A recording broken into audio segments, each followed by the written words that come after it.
box at the end of last week? Yes. The beast? Yes.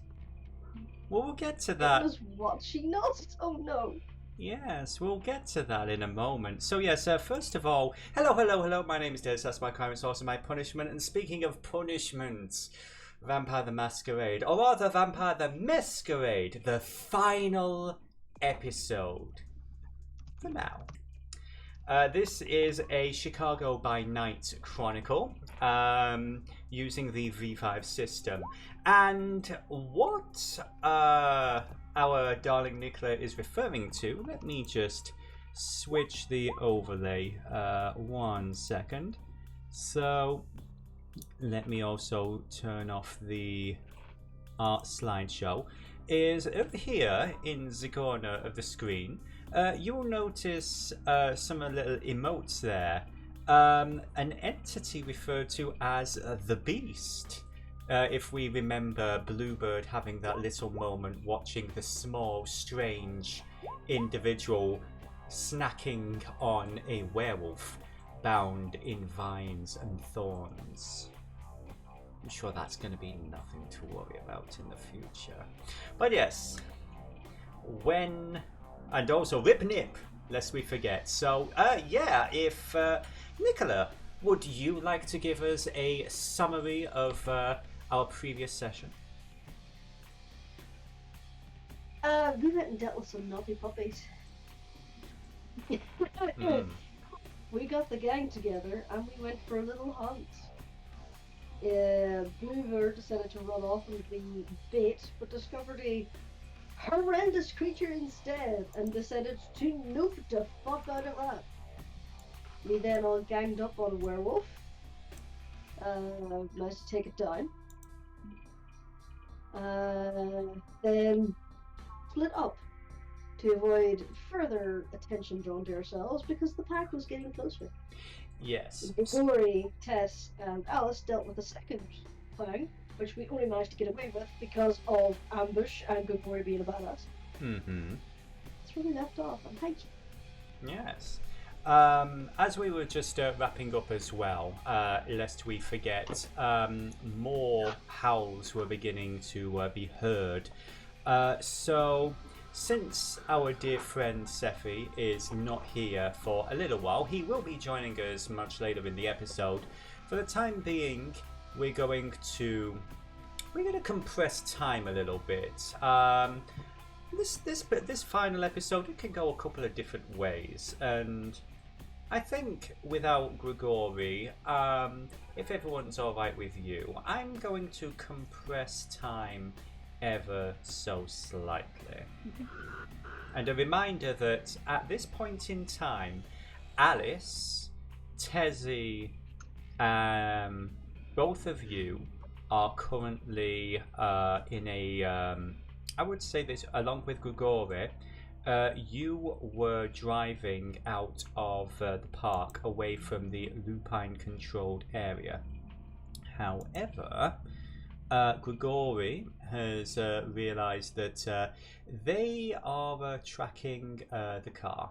So, after a few bits and pieces, after some tense moments of driving, I would say that Grigori is going to work his magic, and he is going to basically split up with you guys. He is going to drop you off near the park, basically on the edge of about a mile north of where the park was. And he is going to turn the car 180 degrees, and he is going to drive charging back down the road at the Lycans. So, is there anything any of you wanted to say? A message to Grigori or anything before he does this? Do any of you want to try and stop him? I think we'll be able to. I'm wait. Grigori's train of thought is he can run down the dogs. Less run down, more distract them. Remember think how to teach me how to use that sword. You best come back. Do not worry, mademoiselle. You have my word. I mean, I think Tezi's probably really pissed off that he thinks this is a good idea, but she knows Grigori well enough to know there is no stopping him once he has chosen a path. So she is probably going to say something like, I swear to God, if you do not come back in one piece, I will rip you to shreds myself. That is fair. He leans forward, gives you a kiss on the cheek, and pedal to the metal. He is down the road, back towards you guys. Back towards the light. We'd best to make ourselves scarce this way. So, since both of you are currently trying to avoid being noticed, what I would like from both of you is, as I open up the character sheets, I would like both of you to give me, let's see, how do we put stealth checks in this game? I think that I'm going to ask you to both give me a roll, and it is going to be either survival or stealth, whichever is higher, plus composure. The difficulty, because of Grigori doing what he's doing, is going to be 1. If you have 0 successes, we might have an issue. I say we, I mean you. Sweet Okay, Jesus. so stealth combined with what?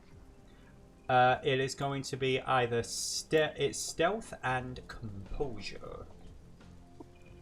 Okay, and what difficulty? The difficulty is 1, which fortunately Alice, having rolled 6 dice, she succeeded once. Good This job, is my Alice. luck. Yeah. See, I rolled so well on the game on Tuesday, that means I have no luck left this week. And Tezi. Oh wow, Tezi. Yes. Only 3 dice for you, Tezi, but fortunately both of you have just enough.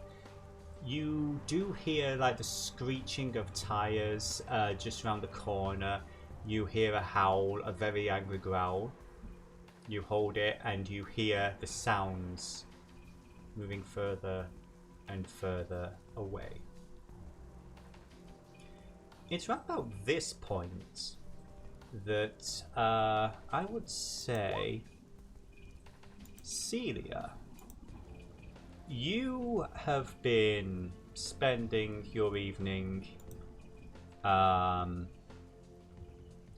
doing your usual thing, wandering about the area, trying to get a little bit of the lay of the land, avoiding notice where you can. And you saw this car pull up. These 2 girls basically fall out of the car, and then it drove away. Before I continue though, I do have a very important question for Alice. Alice, are you in the middle of this street? Are you using any kind of obfuscation or any kind of ability to disguise since it's a public street, I would have used the Mask of a Thousand Faces. Okay, so you see these 2 girls fall out. One of them looks to be, basically she's got this sort of like nice, flapper dress. She has, would you say it's fair to say Tezi has a sort of Mediterranean vibe to her clothing? Oh yeah, she's a colorful girl. Yeah, very colourful. The other one, basically a bit of like an Elvira vibe. But very plain face. It's a bit difficult to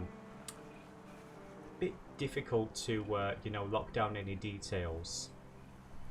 And it is these 2 individuals who have landed literally outside your home. Oh shit! The 2 people are us! Okay, I get it now. Fuck me. Took me way too long to catch up. I feel really dumb because I'm still catching up. What did I miss? He was describing us two jumping out of the car and talking to Grigori, who's someone else. I thought he was describing two other random people coming towards us, but no, we were the random people. Anyway. So that is for you, D, to do with as you will. I was unable to hear. Can you repeat? Oh no. Okay. Basically, okay. So we'll go through this again. The long and the short of it is, Celia is heading home when a car pulls up pretty much outside her door, near enough. These two women tumble out. This other dude with a moustache, with a beard and everything, basically gives one of them a kiss, and then he zips off down the street. So Celia is hiding and watching. okay. Both ladies, both Alice and Tezi, would you please give me an awareness roll mixed with wits? Celia, what I want you to do is I want you to give me a composure and stealth and composure rather. Okay, hold on. Where is awareness? Okay. So first, on the right side column. I found it. Compared with, combined with what, sorry? well, first things first. My apologies. I'm doing two things at once, and that's on me. So Celia needs to make a stealth and composure roll, and depending on how many successes she makes, you two need to make an awareness and wits roll or awareness and awareness and wits to see if you notice her. Okay. And how difficulty? No. The difficulty is set to 0 Okay. or 1.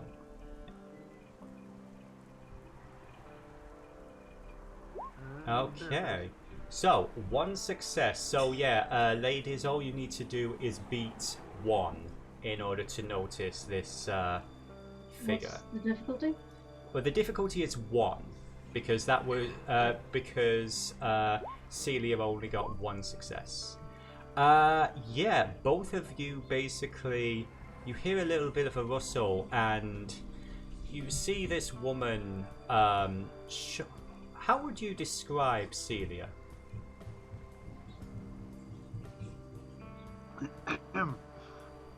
Excuse me. I am so sorry. So, she's a short, kind of heavy set woman. So looks like she's in her 20s. She has a very gray complexion. Long, straight black hair down to her mid-back. Side-swept bangs. She's wearing a simple black blouse and skirt. It looks like it's kind of worn out, like she's been wearing it a while. It's kind of tattered.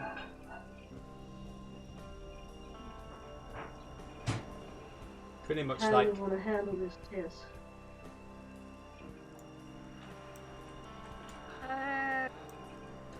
Well, I do not think we can. I do not know. I do not think we can just go on and trust whoever this individual is just like this, can we? I would just say we just got out of a sticky situation, a sticky bit of it, and we have to get somewhere safe, somewhere. Can I hear any of this? Give me again awareness and wits. I don't believe you have any abilities that would, like specs that would allow you to hear supernaturally, but you know, I'd say awareness and wits. Let's call it difficulty 2.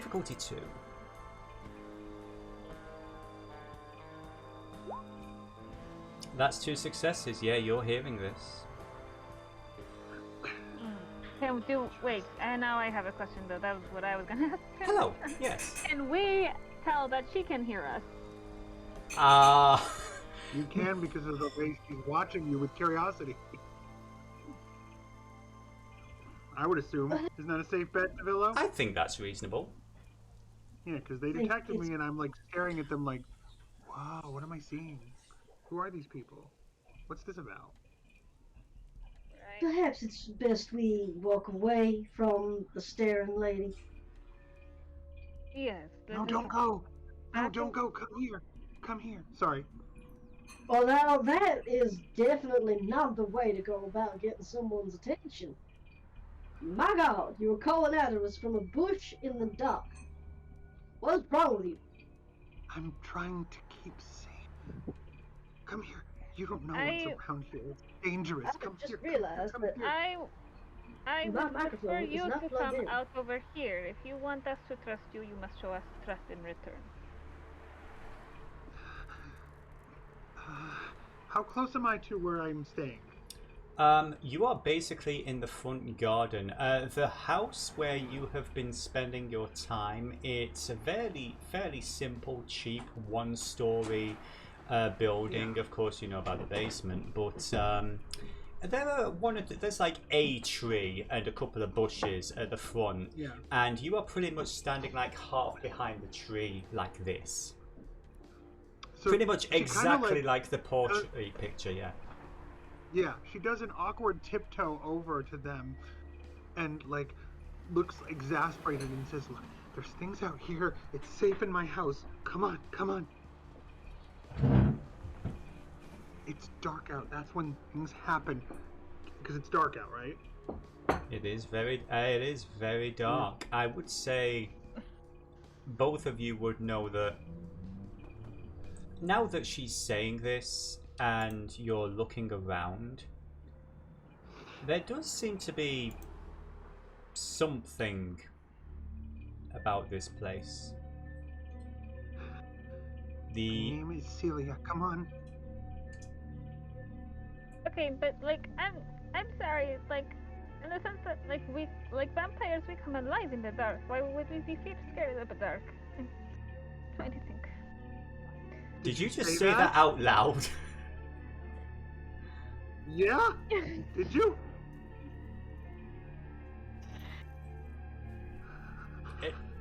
Blonde girl, so I'm just not yes. sure. Oh. You watch her freeze, fight or flight, panic, and eyes get wide. She shakes, and I need to ask you a thing. Yes. Really quick, Davila, really fast. Okay. Also, the overlay may have changed ever so slightly. Yes. Let me just see. Where was this? Was this in the The regular yes, game, yes, yeah. That's the only fluid in you. Yep. So you watch as she begins to cry, holding completely still. Tears of blood silently drip down her face, and she immediately runs back to the house as fast as she can. Well, my dear Alice, I do not know about you, but I think maybe she needs some alone time. Maybe she needs to have a little bit of peace. I do not know. I did not mean to upset her. Maybe we can go about the block and come back when she is in a better mood. Y'all saw her crying blood, right? Is that like a thing we do? So she's like us. Wait. This is to the DM. Do we cry blood? I can't You remember. do. I remember what I was going through. Yeah. Blood is literally the only fluid within you. This is true. This is true. So, okay, so she's upset by what I said. Then she went back into the cabin. She looked terrified by what you said. But she cried. Crying is sad, not upset. She froze, shook all over, tears started pouring from her eyes, and she ran. In terror, specifically at you mentioning the word vampire. Panic, frozen, fight or flight, tears flow down her cheeks while she's shaking, and then she races back to the house at an absolute panicked pace. Why would she be afraid of us if she is like us? I mean, have you ever looked into the mirror and... Well, no, never mind. We've, Yeah, I found you that's know, kind of hard these days. It is some kind of hard, a little bit, yes. I do not know. Perhaps she had bad experiences with strangers before in the past? And yet she invited us, two completely random people, in. I do not know. It has been so long since I have had girl time. I do not know how to do this anymore.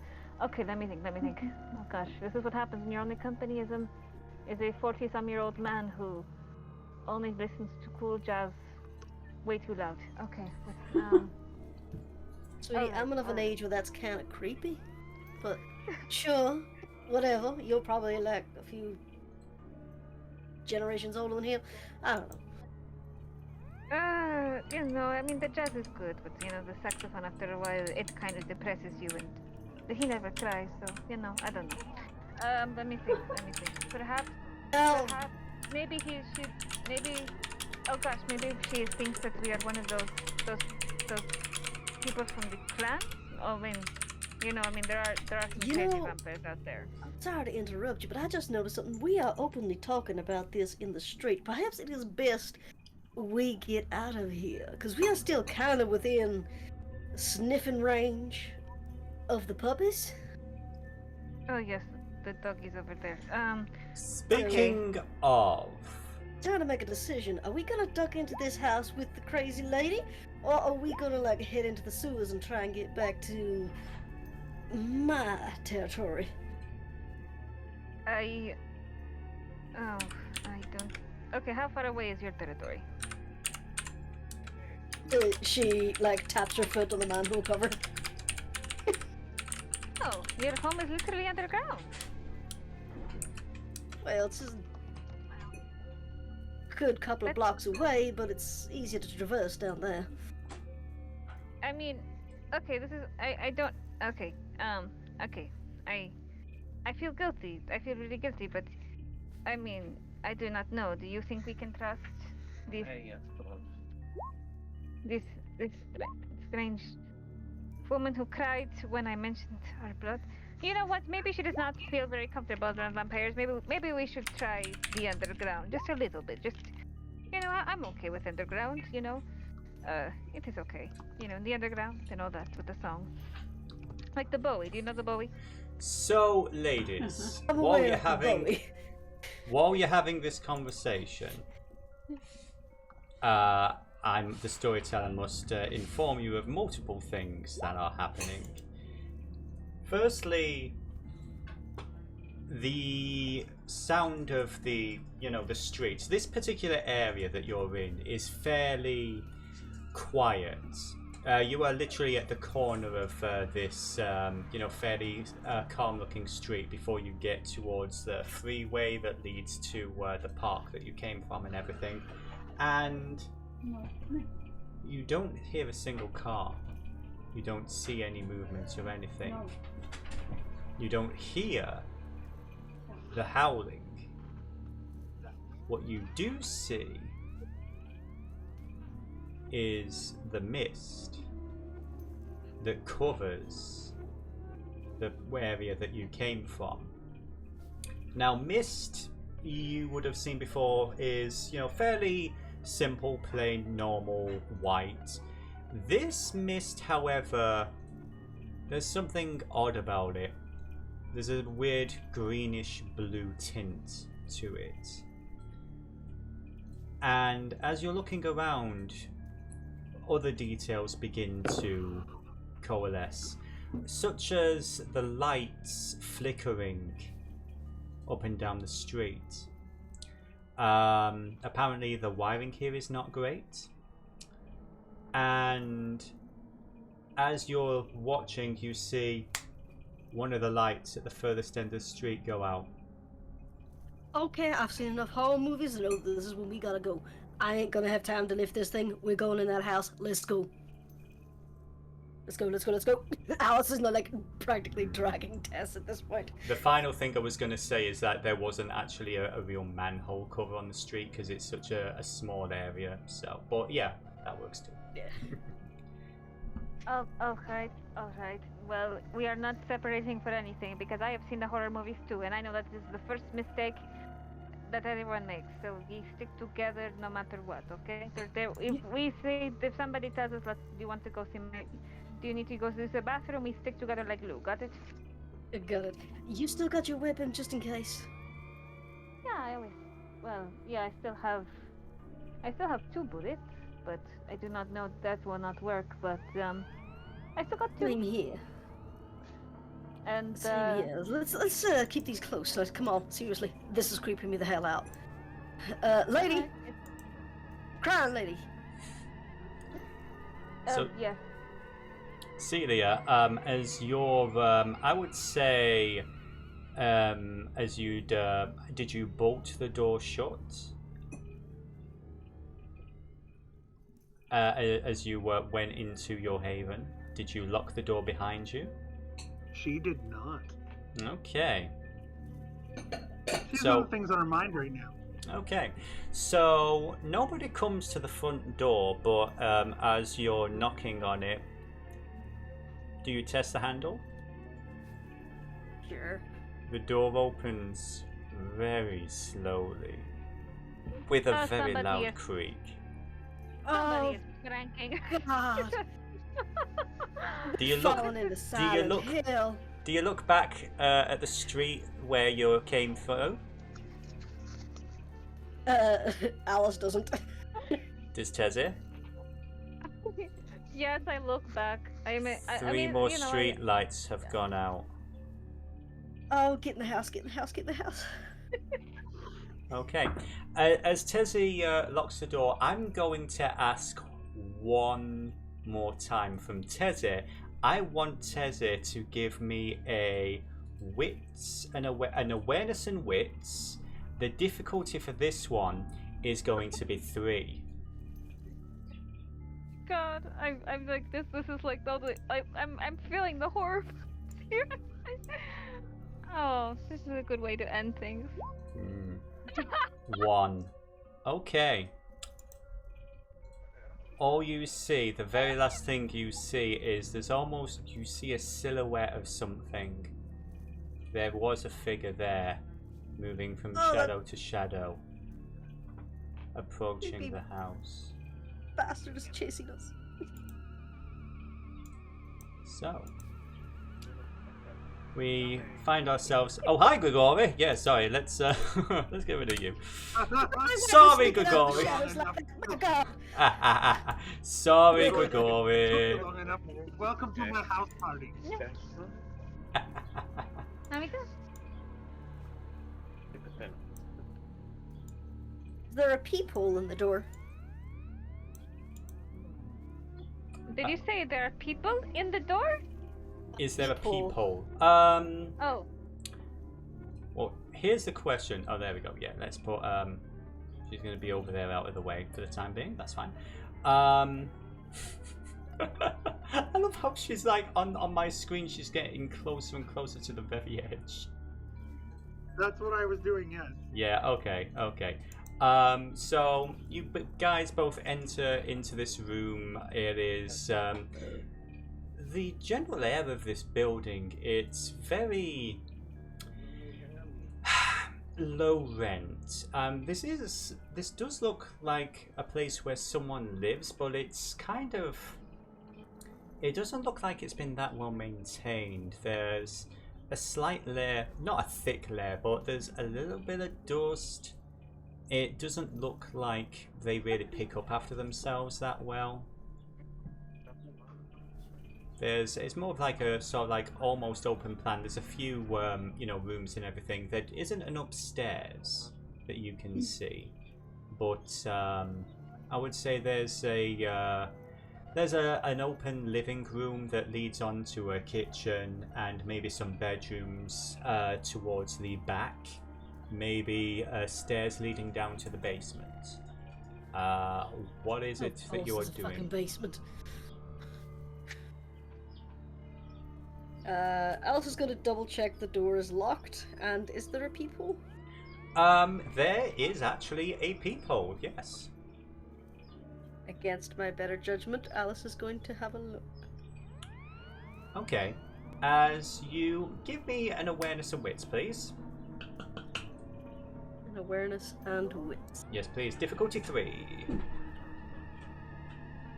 Awareness plus wits. Difficulty 3. Yes. Go. 1 success. Unfortunately, I would say this just for the fun of it. I hate these things. They never work. Yeah. Clearly there must be something wrong with it because all you see is absolute blackness. I painted over it from the other side. Anyway, how about we go and look for this woman? Okay, we should be able to hear her if she was able to hear us, no? Lady, y'all in here? It's us, the complete utter strangers you invited into your home. So Celia, my question to you is, what exactly is Celia doing right now? I sent you a message about You it. did. Would you like to describe it?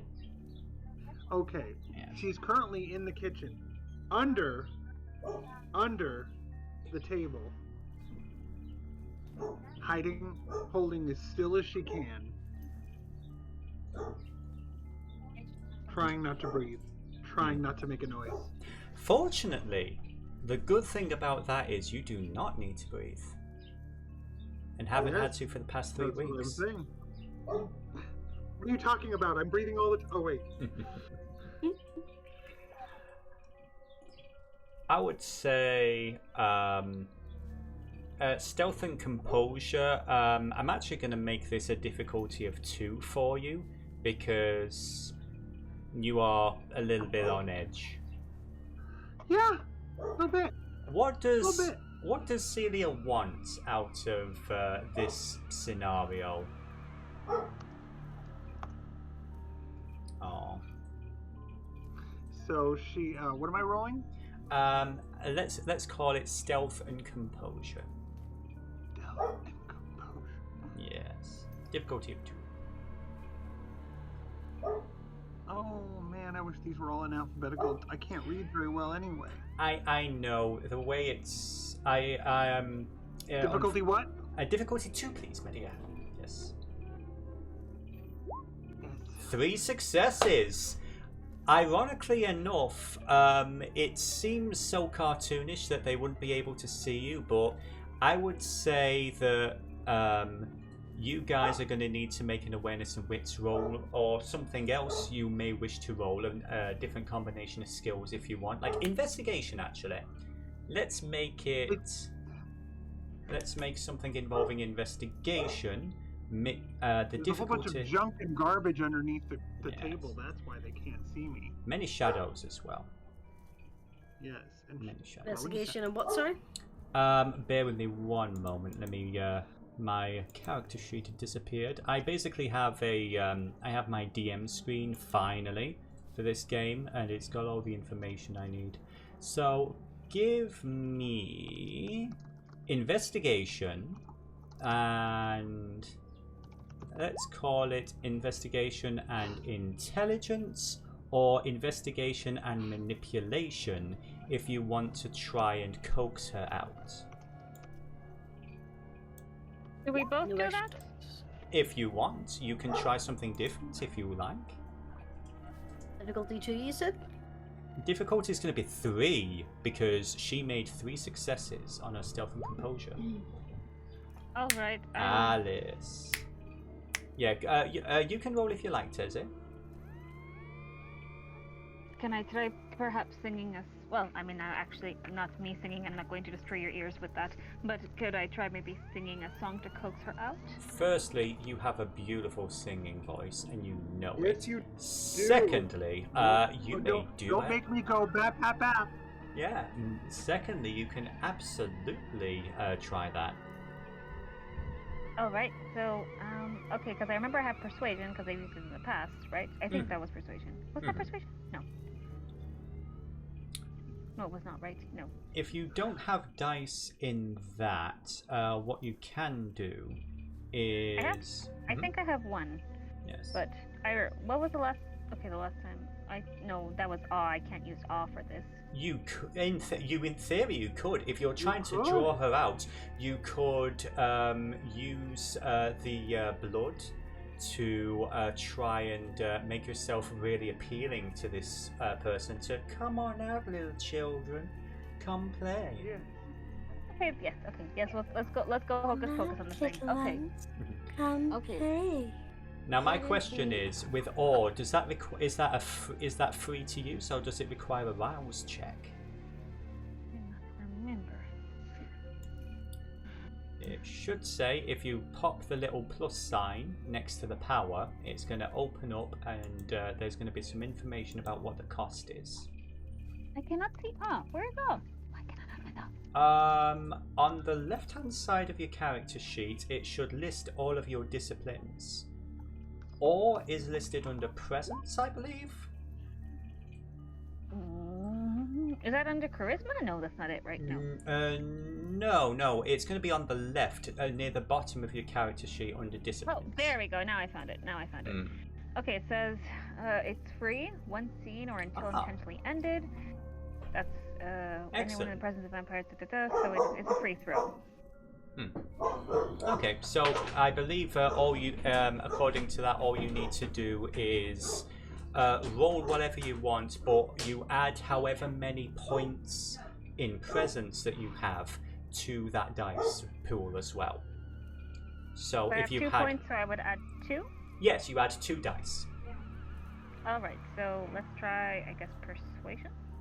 Okay. And wait. Persuasion mixed with what? Charisma? Charisma or manipulation, whichever one you think is more appropriate. I like charisma. Come on. Then you add the 2 from your presence. And difficulty? 1. Alright. 3 successes. So, this is how things work. Journeys with Alice. With 4 successes, you are able to basically pierce the veil, and you basically see this girl hiding under the table. She's just like staring wide-eyed at both of you, and then you hear this beautiful song as Tezi just begins to perform this little melody, and I don't want to take it away from you. Celia, how do you react? She slowly comes out from under the table and gestures for them to get down too, and says, she's like wide-eyed and she's like shaking from the beauty of the music, but she says, almost like she's struggling to not sing her words along with the song that Tezi is singing. Like she's almost being enraptured by it and like just barely managing to get out her words of, there's things outside in the shadows, please come down. You know, I have to say, do you know what popped into my head when she said she was starting to sing? Mm-hmm. No, that song keeps popping up on TikTok. Ding dong, I know you can hear me, I only wanna play. Yes. I do have a question for Tezi. Actually, are you singing in English or Spanish? Spanish, probably Spanish, yes. Celia, you I would actually say you would know this song fairly well, possibly. Then then she starts singing along with it, very like, na na na, and she starts speaking the lyrics in Spanish along with Tezi. Shoulders drop, but it's almost like she's entranced, even though she's singing with it. And Tezi takes this as a bit of a sign of trust, and she's like, okay, let us go with the little one and see what we can do to help, because let's say it's a very kind of old folk song that would be known.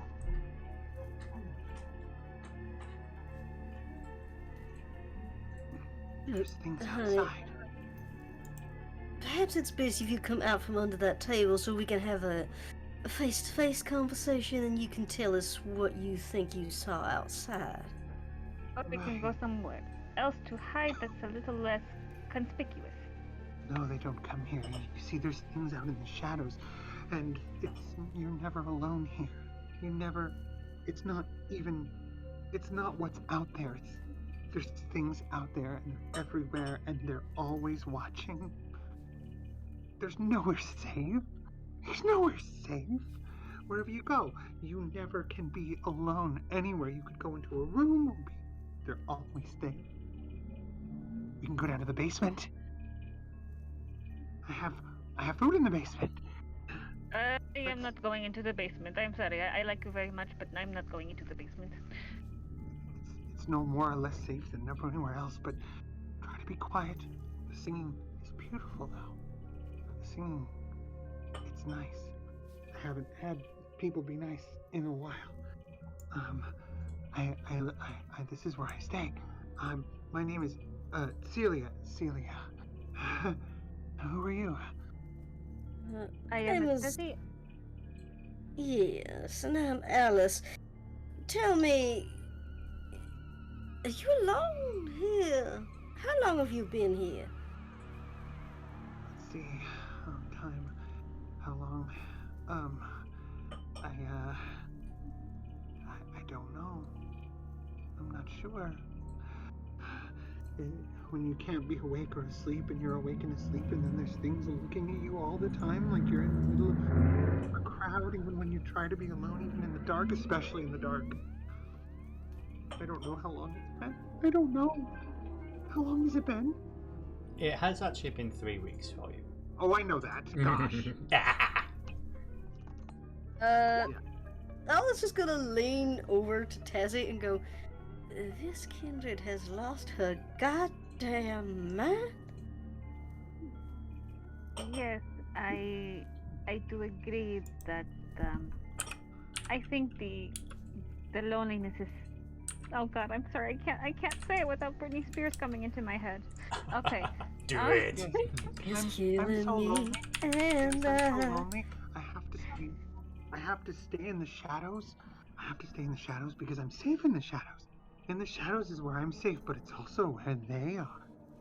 And you have to understand, I'm so lonely. I'm so glad you're here. We could stay together. We could be safe with each other. If you're looking at me and I'm looking at you, and you're looking at me and I'm looking at you, and you're looking at each other, then nothing can get us. oh, calm down. Who's they? Yes. What are they? They're just shapes. They're all around. If you really stop and look around, you can sort of see them. Just try. Just look around. See them. My dear, but the shape cannot hurt us. A shape is just a shape. Are you out of your mind? No, I didn't. Let's not use that word around here. It is a, there are different states of mind. But yes, you are safe and we are safe, and we will wait. Yes, we could be great together. I can be great. You can be great. We can beat them. We can fight them back.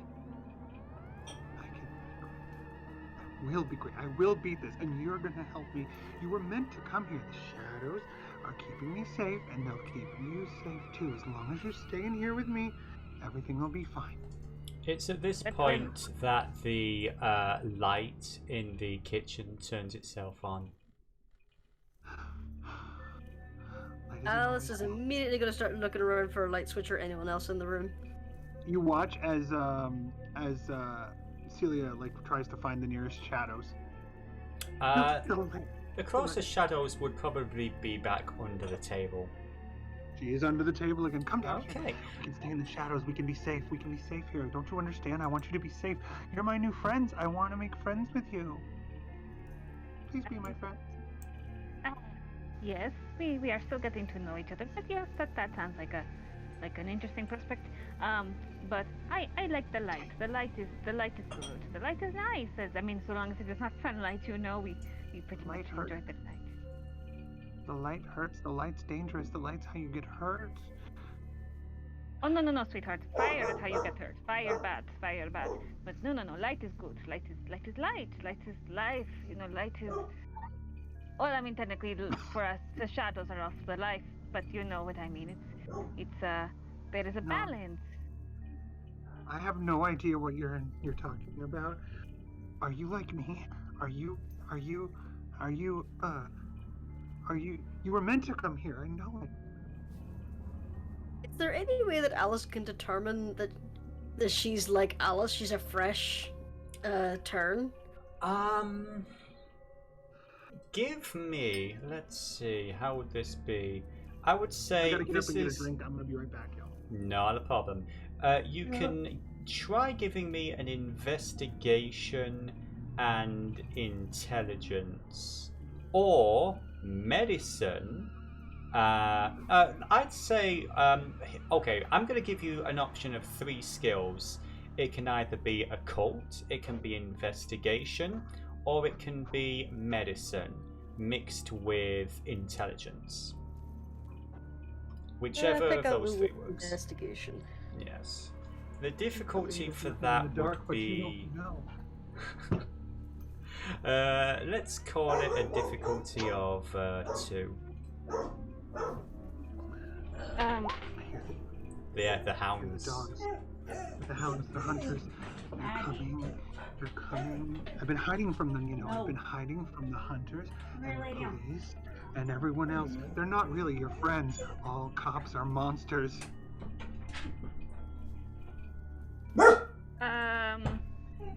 Okay. I wanted to ask the DM another question based on the Yes. result of this. Yes. So, with my peek here, would I be able to determine if she's fresh or older than Alice? I would say this. This is not someone who gives the impression of being a old soul. From what you've seen, the limited exposure you've had to other kindred is that they have a confidence, a predatory air. It's like they kind of struggle almost. The older you get, it's like they're struggling to remember how to pretend to be human. Those weird little tics. Say that again. Bluebird, she says. I see. Yeah, basically. I coughed Bluebird. Yes. However, you do recall briefly, like people like the ballerina, for example. She's only been like around a year or so, and she seemed a little more, for one of a better response, just like a regular normal person. It's the weird little subtle tics. It's hard to put into words, but this is either someone who's a really good actor, or this is someone who actually is about fairly similar to how you used to be when you were still trying to figure out all this craziness. Now, another question on top of this. Yes. Because this is kind of player knowledge, and I want to determine whether or not my my character is aware of this. Milton would have taught Alice about the different clans, right? Would he have mentioned the one where the people just go batshit insane when they're turned? Absolutely. Yes. Malkavians, they are fairly common in Chicago. He would have, surprisingly enough, gone out of his way to mention the Malkavians. Team, I will be back. I will be back as soon as the meeting ends. Sorry about this. Not a problem, my dear. Not a problem. Den, I don't know if you can maybe take over my Tezi meanwhile, so I don't. If you want to take over Tezi, it's okay. I don't know. You trust me. It's all going to be good, my darling. I promise. Best luck with the meeting. Alice is now pretty sure that this woman is a Malkavian and she is batshit insane. So speaking of the Malkavians, there were 1 or 2 individuals that you were told to be wary of. The most dangerous one would be the Primogen of the Malkavian. This rather friendly, charming, blonde-haired dude who goes by the name of Sun. he wouldn't go into details, but Milton basically said, just run. Whatever you do, just run. And he refused to elaborate on that. I'm sorry, I missed the first part of that. To run. Just run if I see what? If basically, if you ever met this individual, basically the leader, like Annabelle is the primogen for the Toreador, and Rosa Hernandez is the representative for the Gangrel. This individual, who's called Sun, he's the representative for the Malkavians, and no matter how hard you asked, all that Milton would tell you is to run. Okay. Safe to say that this woman is not him. Possibly. Milton did say that some people can change their appearance, but again, have to be a really good actor. Okay. Alice is now freaked out. Good. You didn't see a man out there, did you? You didn't see a man out there with a changing face in the dark? You didn't see him, did you? I don't believe so. Oh, good. You two are making me feel so much better. Everything has been a blur. Are you like me? Are we the same? Are you different? Are you like him? Are you like her? I think we share one or two things in common, but other than that, I'm not entirely sure. What do you think we share in common? Are you being touched by Destiny's shadow? Maybe you are. Perhaps let's not get into too many personal matters as of yet, until we get to know each other a little bit better. Hi, Kitty.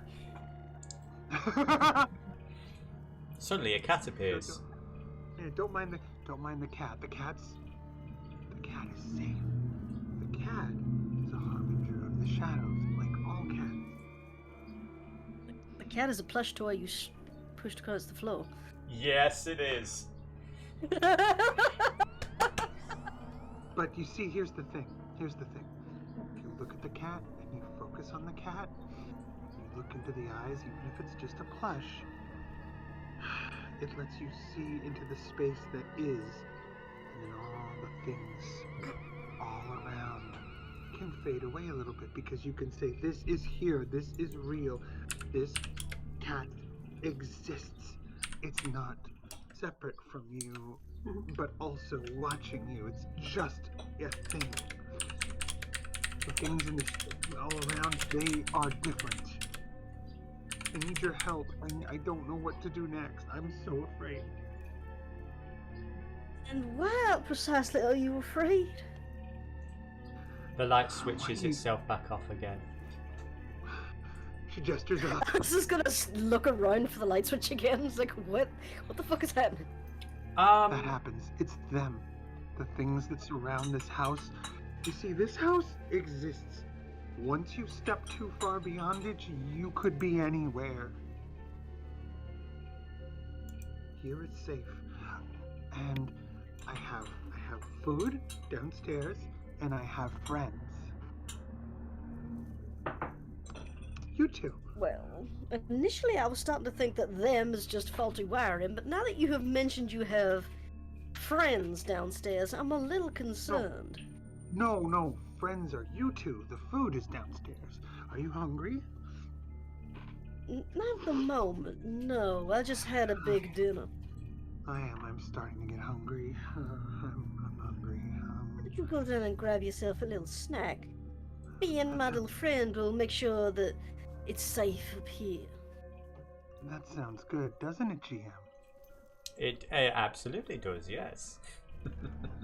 Alright, so she goes, she unlatches the door, which has like a lock on it. She turns the lock, opens it, undoes the little latch on the basement door, and just stops and Start stomping down. Clunk, clunk, clunk, clunk, clunk, clunk.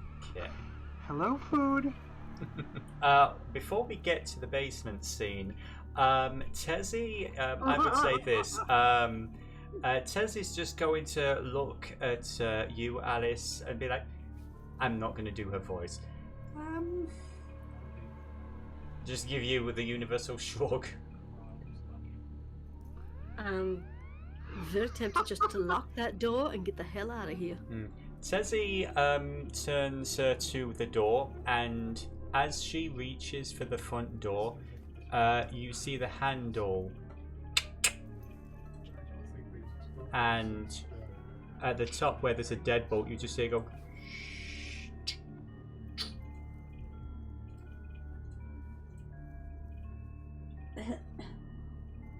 Ah! That. Funnily enough, that's Tez's reaction as well. Did Alice just turn into crying Snoopy? No idea what the fuck is going on. Welcome to the Lost Darkness, Journey. Alice is freaked out, and she's just going to motion to Tess and go towards the basement. She is not staying up here. She is holding your hand, by the way. Yeah, it's just like, yeah. Let's trust the crazy lady for now, because whatever's out there is fucking creepy. Yes. Okay. So, this. She's remembering what Bluebird told her about the weird thing in the park. Yes. So, as we head into the basement, let me get things set up. You find, I would assume that you're currently enjoying your snack. Is that correct, Celia? Yes, it is. Very much so. All right then. Orgiastically, he's like out, like, yeah. This. The way I'm inferring this, I think this will answer the question about what Alice was asking. Like, is she fresh? Is she new? Yeah. Because of the way she's doing it. So. See you coming down the steps to the basement. Alice is going to close the door. Is there a gap between the floor and the door that she can, like, try and peek through before we go further downstairs? You know what? Sure. Give me. I want to say something other than wits and awareness. I want to make things a little more interesting. What shall we make this? Survival, or I would say you can make this either investigation, survival, or insight mixed with composure or resolve. The difficulty for this, and what are you trying to discern? Are you trying to see if something is in the room behind you? Yeah, okay. pretty much. Sure. Give me a difficulty of 3. Actually, 4. Well, yeah. Investigation resolve, 2 successes, unfortunately not enough. If you have any remaining willpower from your encounters with the werewolves, you could burn. I don't think I used any willpower for the werewolves. Yeah, I can vouch that you did not. Okay, so yeah, you can burn a point of willpower and re-roll those 3 dice that you failed. You would need to get 2 of them to be a success. So what did I roll? I rolled, you can just roll d10s. Basically, you just roll 3 d10s. Okay. 6 and above is a success. Oh wow! So that's one of those is a crit. Because you already had a crit, that doubles it. So unless I'm mistaken, 1, 2, 3, 4. That's 6 successes mechanically. So this is what Alice sees. There is this very, very, very thin gap. You know, this is a fairly old house. Everything's kind of been cobbled together a little bit. You know, typical, cheap construction. Plywood subfloor, that kind of thing. And as you're looking through the gap, you see the table that Celia was hiding under slowly start to lift before And some telekinesis bullshit. slamming back down with a bang. Oh, this is the fucking hotel out of Masquerade Bloodlines. I hated that mission. Okay. I'm using the music from it as well. I know! I hate that level so much. Alice is gonna back away down the stairs. It's like, I'm assuming Tess has gone down ahead of her and is watching her rear right now, but she's not taking her eyes off that door. At the moment, I would say you kind of back into Tezi, and if you turn around, you will see Celia feeding. Currently feeding on this, it's a bit charitable to call him a young man. Late 30s, early 40s maybe, a bit unkempt. He looks like he's gotten his legs injured or something, and he is tied up to a post, one of the supporting beams in this basement. And how exactly would you describe your feeding habits, Celia? Her mouth is monstrously, unnaturally wide open. Like, you know, in 90s horror movies where they would do a thing of like the unhinged jaw because they were just figuring out CG, and they would stretch the jaw down an extra like multiple inches. That's all they knew how to do. She's doing that, and it's like almost like the space around her is like almost like swirling and hazy, and she's just devouring on this guy's shoulder. She's latched onto the shoulder and just, it's like you can hear the slow, desperate, rhythmic sucking. 1, 2, 3, like a very slow heartbeat. This guy's expert. He is just he looks completely out of it. He is tapped out. You've seen enough to know that some mortals, they kind of, it's almost like this ecstasy in a way, you know, where they're not quite there when they're being fed on. This guy, he just looks catatonic. Sent you a message. Indeed. Sure. Celia, sorry to interrupt your little snack. Does things often move in your house without you being near them?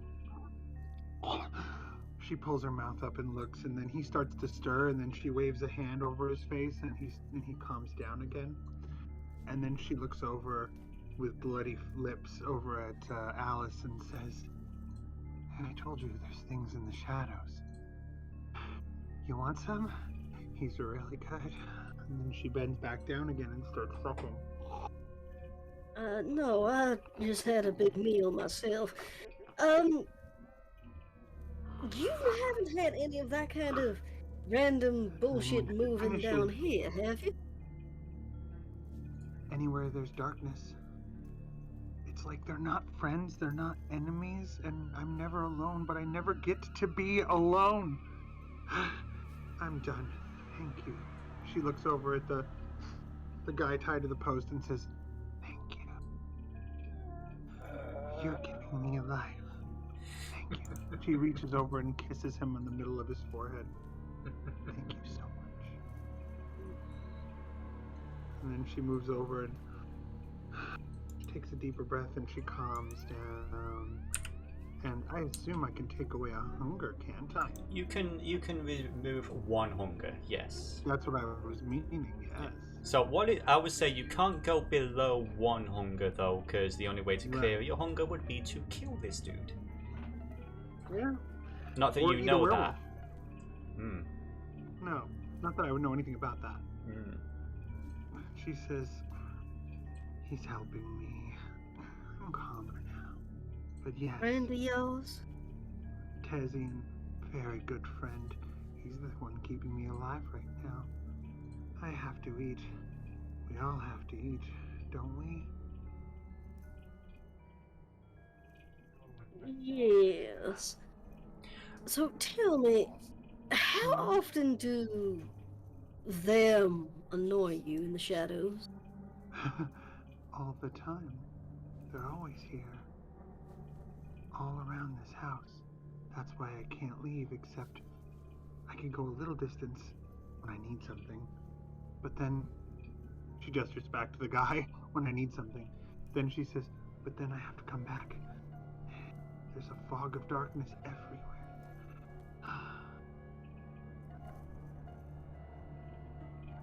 I'm so glad you're here. We can be together now. Bitch, you live in a haunted house! It's not the house that's haunted.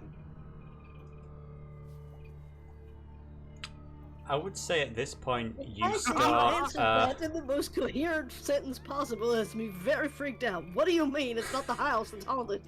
You see the beams in the ceiling, basically the roof of where you are, which would count as the floor for the ground level of the house. They start to buckle and creak, almost like footsteps crossing them. I've told you so many times. There are things in the darkness. It could be. I'm tired of running from him. I'm tired of running from him. So at this point as Then well, Sorry.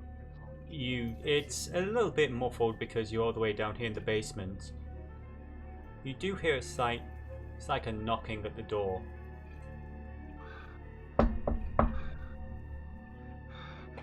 I'm tired of running from you. She's terrified. She says, go away.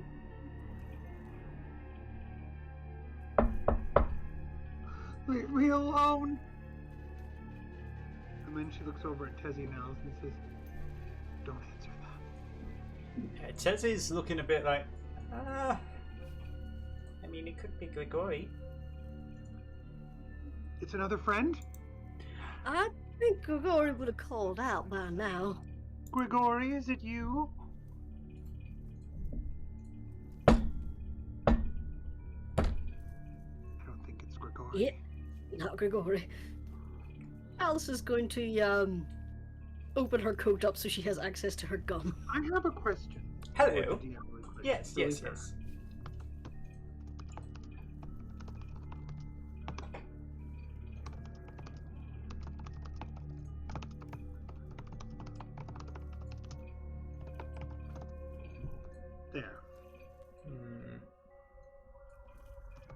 Sure. I'm tired of him. I'm tired of him. You know what? No, things are different now. You're both here. She walks away toward the stairs. I'm going to let him in. We are going to have it out. Down here in the basement, I'm tired of being afraid. I'm tired of running. My sisters are gone. They're all dead. She looks back and says, all my sisters are dead. And it's his fault. And we're going to end it right. He killed your sisters. And you want to go in... Okay. Alice is going to start looking for windows. I don't...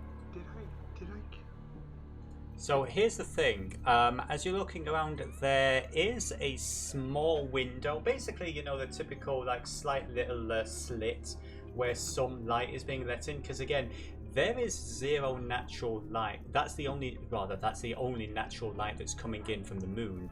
Pretty much everything else, there are no electrical lights on. There is no light source that has come on in this building aside from of its own volition. And as you're looking around, you notice that the walls in this basement, they're filled with there's dog collars, there's passports, there's wallets, there's like some newspaper clippings, all it's missing is the red thread. It's not a massive collection, but it does seem to sort of stick out a little bit in your mind. Yeah. Oh god, we're in a serial killer's basement. Where? I'm gonna answer the door. I'm answering the door. Okay. He's chased me enough. He's chased me enough. He got my sisters. It wasn't me. You have to understand, it wasn't me. I didn't kill them. He did. And then she goes Just up. remember whether or right not up. these Malacavians have telekinetic powers. Yeah. So as you're heading towards the basement door, it slams shut. No, no, no! And she runs up to try to open it. Give me, Celia, would you please give me a, I would say, if you're trying to break it open, give me, let's call this an athletics, which is going to be a skill on the left, and then I want you to put your strength into this. Difficulty? Difficulty is going to be, I would say, 4. 2 successes. Now, would you like to A, burn a willpower to try and re-roll 2 of those dice? Although, before you do that, you can, even though you're fairly fresh, you can use a rouse check to give yourself some extra dice. Okay, you don't get hungrier, so you basically, I believe you only add 1 extra dice because of your blood potency. So that would be 3 dice. So if you roll 3 d10s for me. Okay, only 1 extra success, unfortunately. Can I still use my willpower? That Pounding that at the door. Sure. Unfortunately, the door doesn't seem to be shifting anytime soon, and you, yeah. I think I'll be fair. I didn't ask for a frenzy check, but I think that's appropriate in this case. Yeah. Now, what do I do to use the willpower to get the 3 extra dice? What you do is basically on your character sheet where you've got a list of the little boxes with health power. Health power. I'm so sorry. Willpower. You need to click on one of them, and that should give it a little strike, a little dash through it, yes. and Yes, that it does. shows that you've taken, temporary damage to your willpower. What do I roll? Well, you already did it. That was what 3 d10s were for. Oh, okay. Sorry. Yeah, not a problem. So. I'm not afraid of you. I'm not afraid of you. I would say in the distance, Alice, you hear the knocking again. What is Alice doing in this time? Tezi, I would say Tezi, she's actually going to try and grab the door as well. And let me open Deanna's character sheet and see just how tough Floretza can be. Blue break beer back. Not a problem. So. Oh dear. Oh dear. It looks like Tezi was having a rough time dealing with the werewolves. I would say... Okay. Yeah, so she doesn't have that. So yeah, she's... Yeah.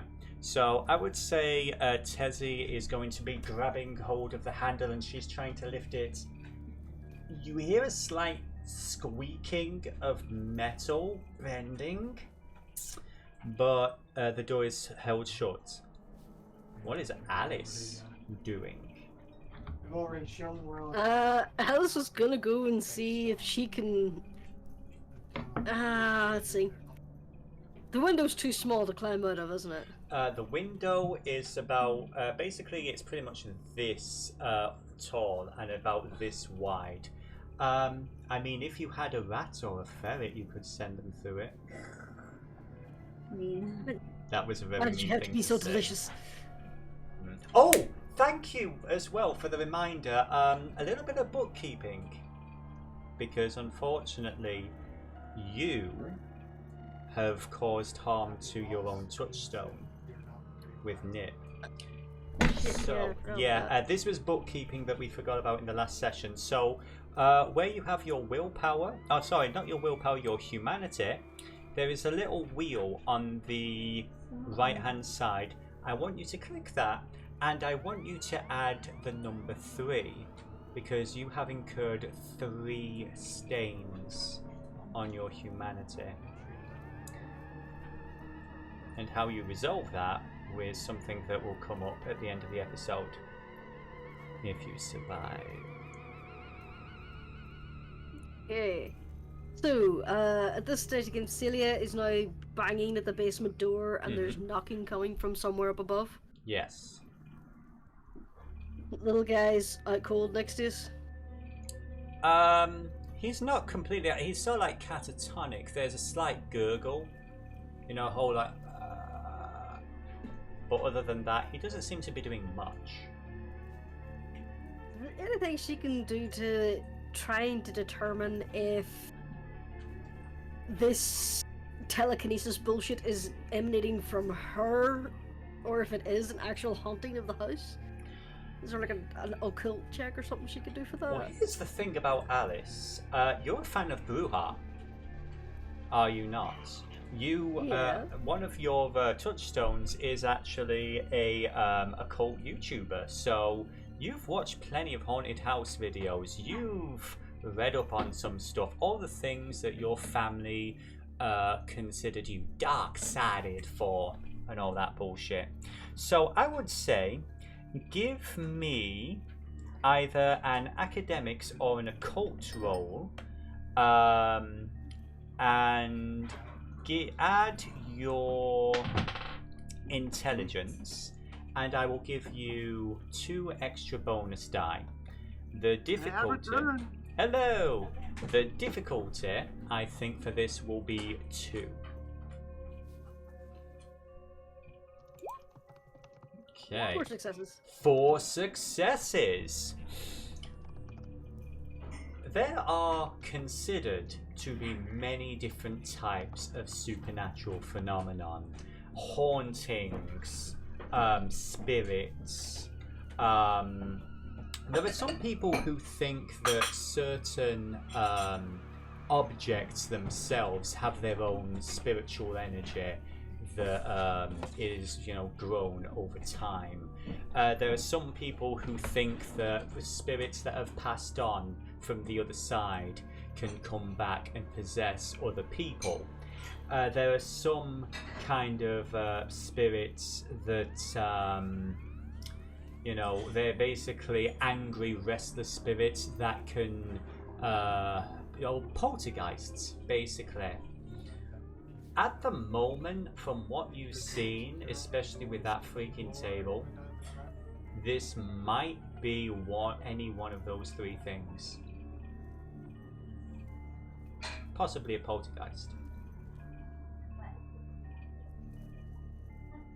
So, could be a poltergeist, could be her having an absolute psychotic fit with telekinesis. You would say, at this point in time, you don't know enough about Kindred to know whether telekinesis is something that they do. It is not something that Milton mentioned, although he did mention briefly the Tremere and the fact that they can cast blood sorcery and they can do many strange things. So, it's a possibility.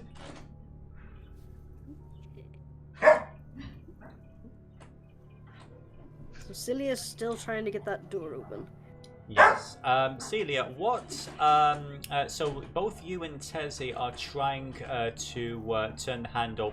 I would say give me another strength. Let's call this athletics and strength. The difficulty is going to be 2 because Tezi is helping you. If you fail, you might lose that handle. Yes. Strength plus what? Strength plus athletics. Difficulty 2? Difficulty 2. Oh. Hello. Hey! Welcome back, Anna. You returned at just the right moment. So, let me set the scene for you. My gracious, the hounds are busy today. They are, yes. You are basically trapped in the basement, because of course you are. There is a catatonic dude tied to a post that your new friend has been feeding from. And the lights have been switching themselves on and off. And then the door decided to lock itself and trap you all in here. Both you and your friend have been trying desperately to open it, and you felt the metal of the handle start to bend, and any second now it feels like it could snap off. However, fortunately, the door opens up. So, what would you like to do? But did Celia finish her roll? Say that one more time, my dear. Did Celia finish her roll? She did, yes, she succeeded. Oh, okay, good. Yeah. So we are okay. We just opened the door, right? We just opened it. Yes. All right. So, are we trying to help the human? You can if you wish. Oh gosh, this is going to be the. Let's see how much of a monster am I. Okay. Okay, well, I think Tezi... I mean, oh, okay, no, but Tezi's gonna worry... I mean, as sad as humans can be, I'm like, you know, she's gonna be more worried about getting Alice out of them. So, let's see. Alright, so the door just opened, so we can escape. That's basically the idea, right? We can escape and leave this room. And... Wait, is there a poltergeist? Did I hear that correctly? That is a theory. That's a theory that Alice has. I'd say Alice would have shared her thoughts with Tess.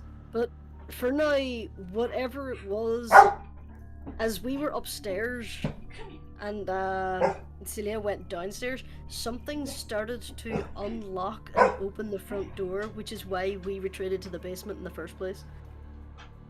So there is something upstairs.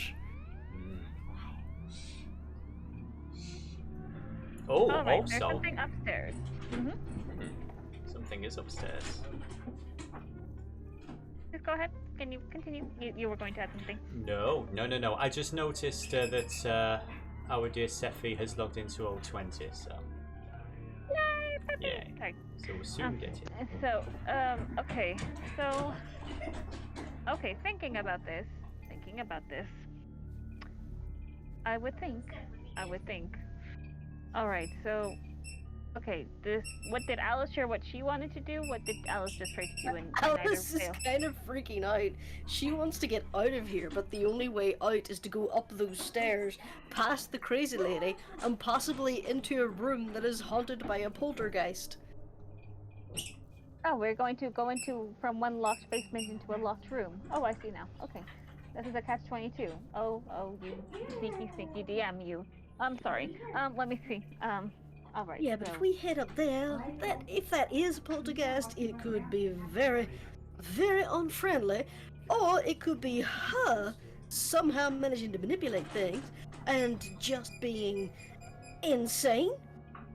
If it's a vengeful spirit, it's after her for all this serial killer nonsense down here in the basement.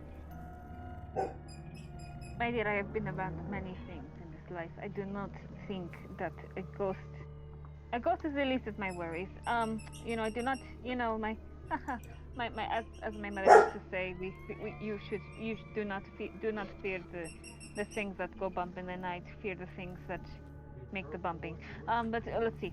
Sorry, fear the things that walk and talk. Not the things that can't. So let us see. Okay, let us try. All One right. of the things we forgot to mention too, by the way, down in the basement, aside from the comatose human, there are passports, there are driver's licenses, there's discarded clothes. This is literally a serial killer trophy area, and Celia ran about screaming about how she did not murder people. Incidentally, since you guys have been having a conversation, Celia went upstairs, so let's find out what's going on with Celia, shall we? Yeah, Okay, so I like that idea. I'm sure, Yeah. guys, I don't know what you're worried about. Everything is fine. You have a new friend. yes, you do. I may have it. No, but Tezi would probably want to get out because again, Ravnos cannot stay here forever. So I would say we risk. Tezi is going to want to risk going upstairs, and I would say this, and she would probably want to leave the house even if it is to the pitch black darkness. I'm not going to lie, she probably would want to go into the pitch black darkness, go into the night, and just find. She would take her chances on the road. I'm not gonna lie, she probably would take her chances on the road. But You know what, she would honey? go- I'm right behind you. Now, Yes, that is just what Tezi wants to do. while that conversation was going on, we find Celia upstairs. The front door is open, and there is a figure standing at the front.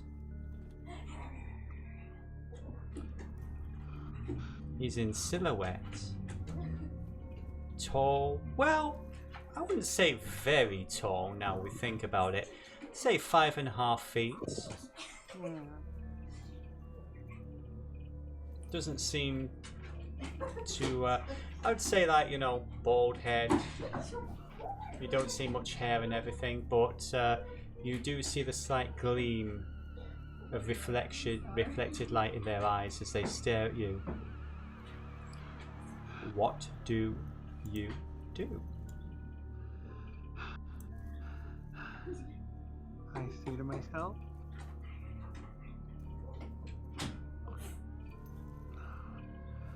I'm great. It can be great.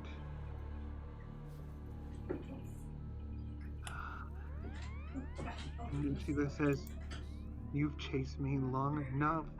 She's terrified, but she's trying. I have friends now. I'm not alone. That's good to know, darling. Who are you? Why are you following me? Well, believe it or not, I would say, Sefi, Yep. it's round about this point that I think it's appropriate for Grigori to enter the scene. Does that seem fair to you? Yes, it does. Okay.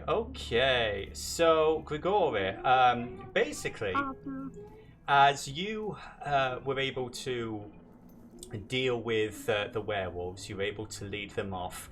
It's taken you a better part of like an hour or so, but you've managed to work your way around back to the spot where you left the girls. They did not respond. However, you did notice this one particular street corner. All the lights were flickering.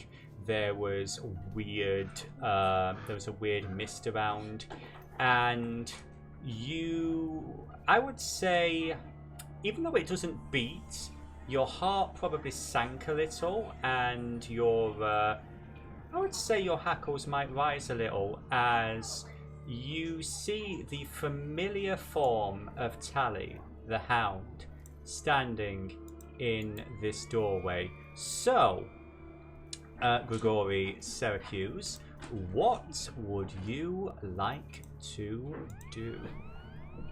First things first, he's gone full Alucard eyes at this point. Like hellfire blazing behind them. Okay. And he's going to very slowly approach. Are you trying to be stealthy? No, he's not. Okay. Tally, the bald gentleman, he sort of like raises an eyebrow, turns around, looks over his shoulder. Oh, for crying out loud. Sorry, darling, I'll just be a moment. And he closes the door. Hello, Frenchie. How's things? Let's just say that things have taken a much turn for the worse.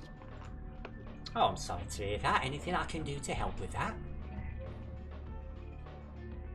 At this point, he's just gripping the top of his cane at this point.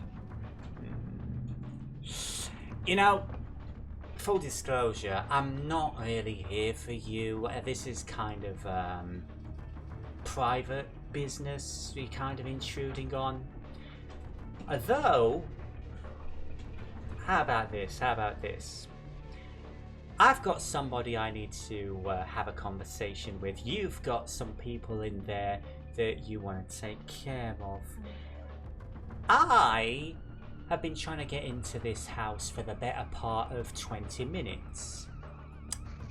And I can't get in, at least until just now. Yo también tenía sueño. So, how about we put our little grievances to the side for 5 minutes? At this point, all the lights go out. What do you do? His glares where till he was stunned, just goes, I already gave him my word to Prince Jackson I would not act upon our old business. I am just here to collect my friends. Give me a... Okay. Give me a persuasion, that's the middle skill. Persuasion and composure. Difficulty for this is going to be 3.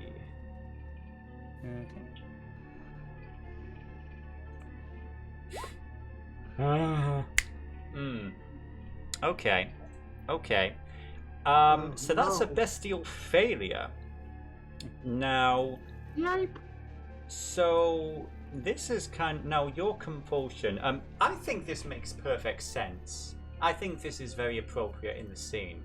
You're trying to convince this person you hate that you are not here to kill him, but you really fucking hate this guy.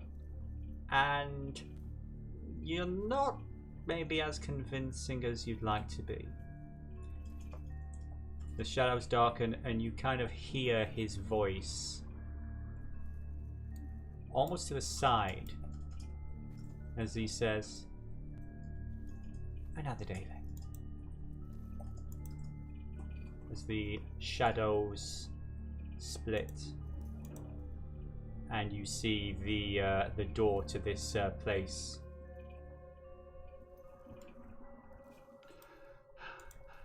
Who are you? I am here to collect Alice and Tezi, nothing more. They're my friends. Are you like us? Who are you? I'm Celia. I am Grigori Circus. Hi, Grigori. I'm... Come in, it's dangerous out there. Get in. Grigori will step inside. Shut the door. Does Grigori go to shut the door? Yes, he does. The door closes itself and there's a ch-ch as it locks itself again. Alice, Tezi, Alice, there, your friend is here.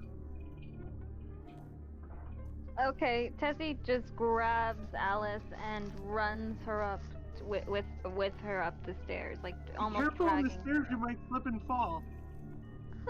I would like both the ladies to give me a athletics and dexterity. Difficulty of 2. Athletics and dexterity, one moment, please. Yes.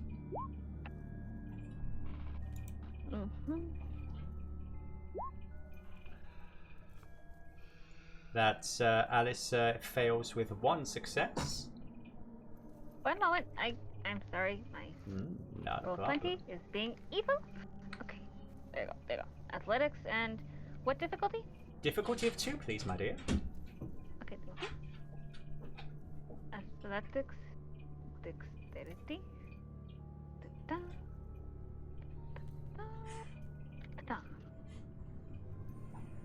And remember, 2 successes. Yeah, very good, very good. So, Tezi, you're able to make it through fine. However, Alice, you feel as you're as you're heading up the stairs, the wood basically suddenly just buckles and is gone as you're about to go into a free fall. Now, I will say you can succeed and get out of the basement at a cost. You can take 1 point of superficial damage as you are injured by the splintering wood, or you can try and re-roll. It is entirely up to you if you burn a point of willpower. But if you fail, you may fall onto all that very sharp wood.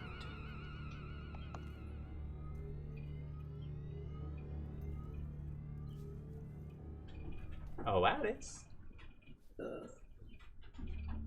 Oh, I was muted. That's why people weren't listening to me. Willpower gets restored after you sleep, right? Yes, it does actually get restored. You can either restore willpower after sleeping or having done something that's integral to your character. Basically a way of, mentally refreshing yourself and being like, you know? You know what? Sure, I'll give it a reroll and see what happens. Okay, so you can roll 2 dice because you only have 2 dice there. So, let's see what happens. Come on. One of them was a 10, and because you already had another 10, that counts as 4. That counts as 5 successes. So yeah, Alice.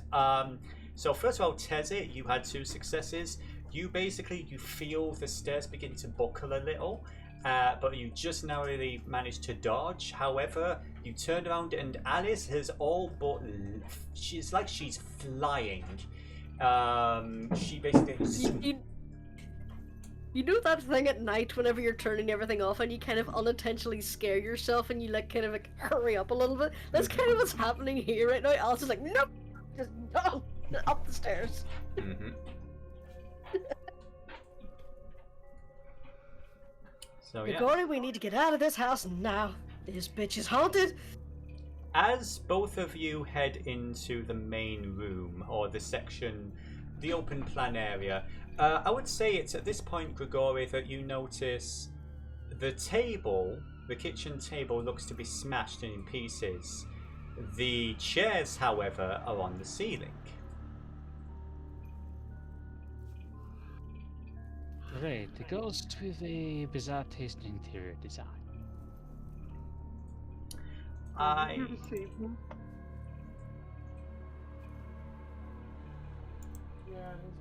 Grigori, she's one of those ones who is absolutely batshit insane. I'm not insane, I promise.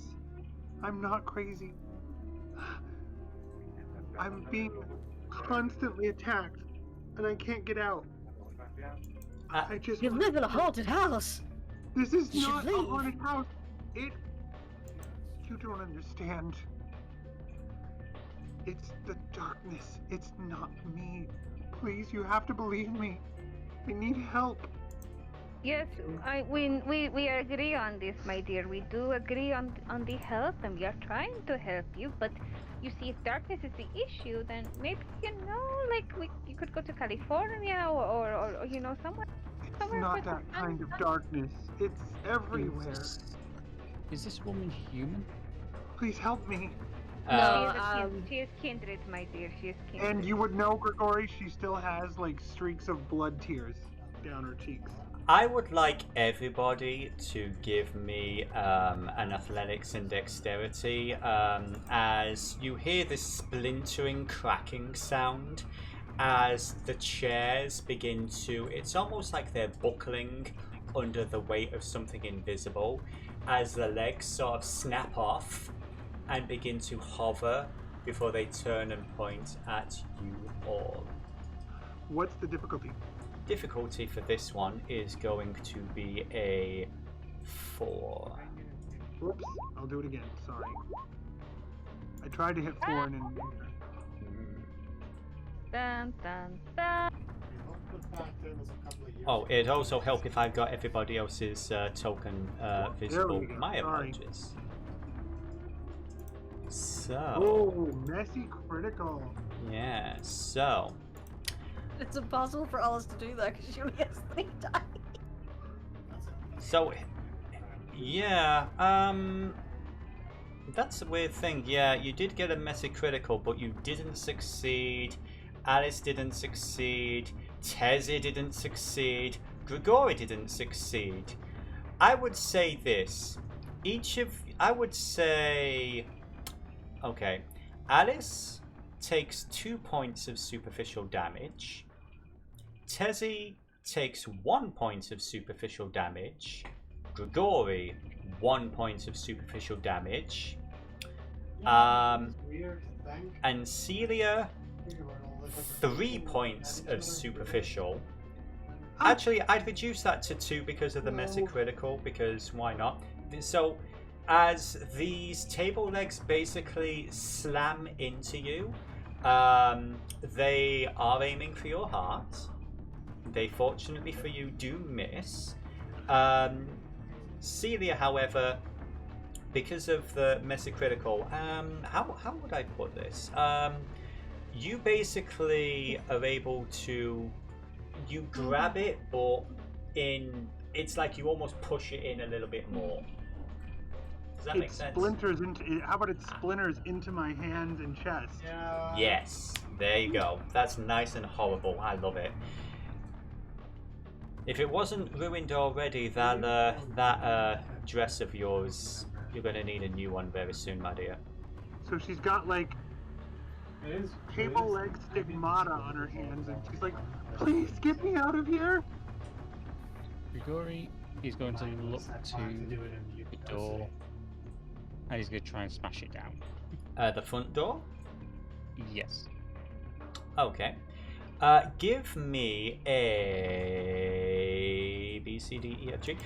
Give me a, let's call this a melee or brawl, and strength. Right.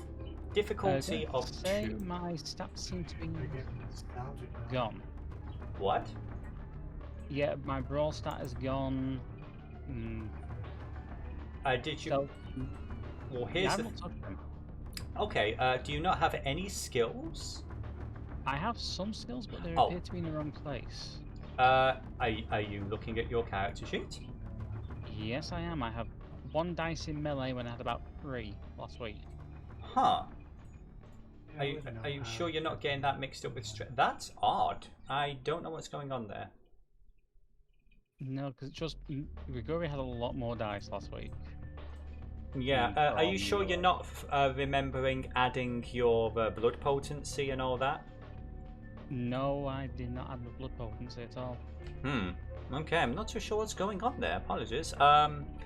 Okay. I'll say add the extra that you think you should have. Yeah, we'll try and figure that out at the end of the session. Yeah, because that was definitely higher. Yeah. I'm not sure what's going on there. Apologies.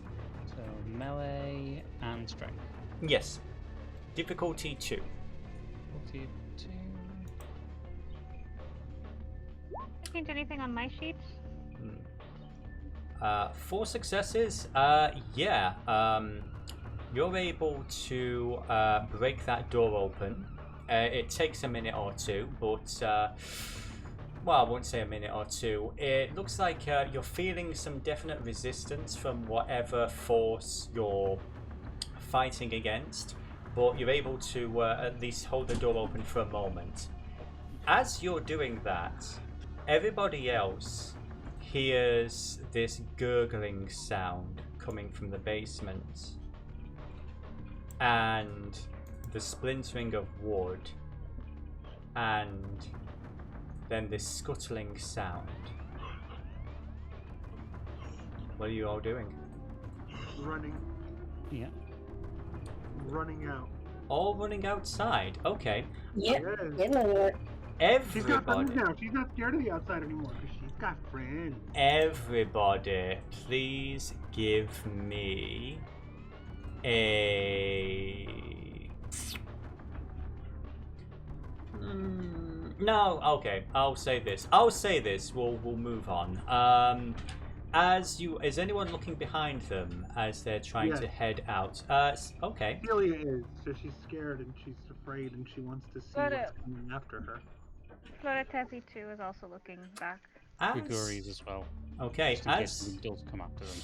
Okay, everybody who looked back then, you see dashing out of the basement, upside down, Exorcist deleted scene spider style. Let's put him the right way around. Bear with me one moment. You see the figure that was being fed on, scuttling across the, let's call it against the ceiling, because the stairs are out. Where you going, little girl? Thanks, I didn't need sleep tonight. I would like the three who are looking back to give me a just resist frenzy. Let's call it a straight resist frenzy. No willpower from last game. Is that going to affect me? Yes. Yes. Okay. Thank goodness. Okay. You all are actually able to. You feel a disturbing tug back towards the house, but that thing is moving fast. So you're all out. Yep. Did it glue 2 buttons on its chin, by the way? Say that. What? Say that again. Did it glue 2 buttons on its chin, by the way? No, it did not. Oh, disappointing. I'm afraid I'm not cool enough to make that reference. So It's not a reference. It's the thing where you turn your head upside down and then put buttons on your chin to be eyes. Yep. yeah. Hark the Dow, ambassador to the great Vindiluvian Empire. Yes. Well, I will say this: the entity, although fast gaining, looking very annoyed that its plaything is leaving. You are all able to jump outside and slam the door behind you. Now, I have a question to go. Yes. Very important for the next line I do. Yes. Very important.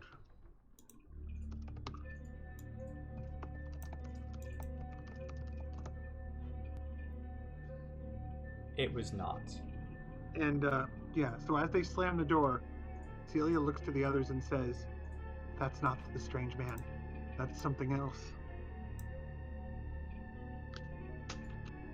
You all hear a scratching and a scrabbling on the other side of the door. Take me with you. Now? Little girl, come back and play. What the ever-living hell was that? I don't know. Well, you were eating from it. No, I wasn't. Would we be Yes, now? that was the man you had tied to the post.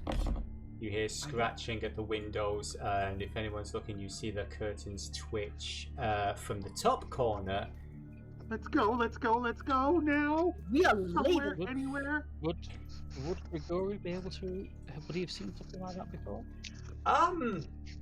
In 400 years, I would say it's not outside of the realm of possibilities. So, would Grigori please give me an occult and I would say occult and intelligence, difficulty of 3. No, I'll be kind. Difficulty of 2. Would Alice be able to have a better idea of that check as well, now that she's like seen something like that?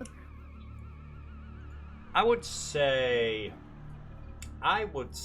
given what you were thinking of earlier, maybe a possession, maybe a spirit that's possessing a dude. Tezi, given how many places she's been and how many people she's interacted with, would have ever encountered or heard us about something like that, because she's had to sleep so many different locations, creepy ass locations maybe. You have actually, yes.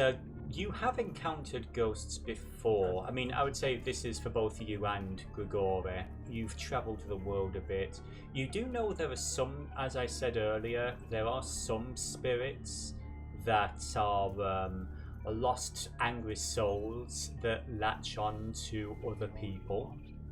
Sometimes these spirits can ride them, make them do things. Some of them may be lost souls, some of them may just be angry spirits, banes, something like that. There's a lot of odd terms thrown around for them, but they are a thing. I think we need to talk about consent. Are you hanging around, or I'm assuming you're having this thought exercise as you're running to the car? Oh, hell no, Alice is already at the car. It's just like, open the door, open the door, open the door, open the door, open the door. I can come, right? You'll let me come along? Yes, just get in the car. I'm getting in. Okay. I have a question for the group. Out of everybody, does anyone have a wits of 4 or higher? Wits of 4 or higher. You know this crew. I have a 3. I have No, I'm blue. 3. Okay, I'll be kind. Who? So Tezi and Alice. I would say, as the car is pulling out and you are heading out into the area, you see a silhouette of a figure stepping out from the shadows, watching the car as it leaves. Alice, you have no idea who the fuck that is. Tezi, you recognize him. He basically gives you all a little wave, blows a kiss. Kind of sweet. I'm sorry. Like, oh God, is it? Don't tell me. Is there something that rhymes with pound? Yes, and Grigori does not look very happy. Where are we So, going?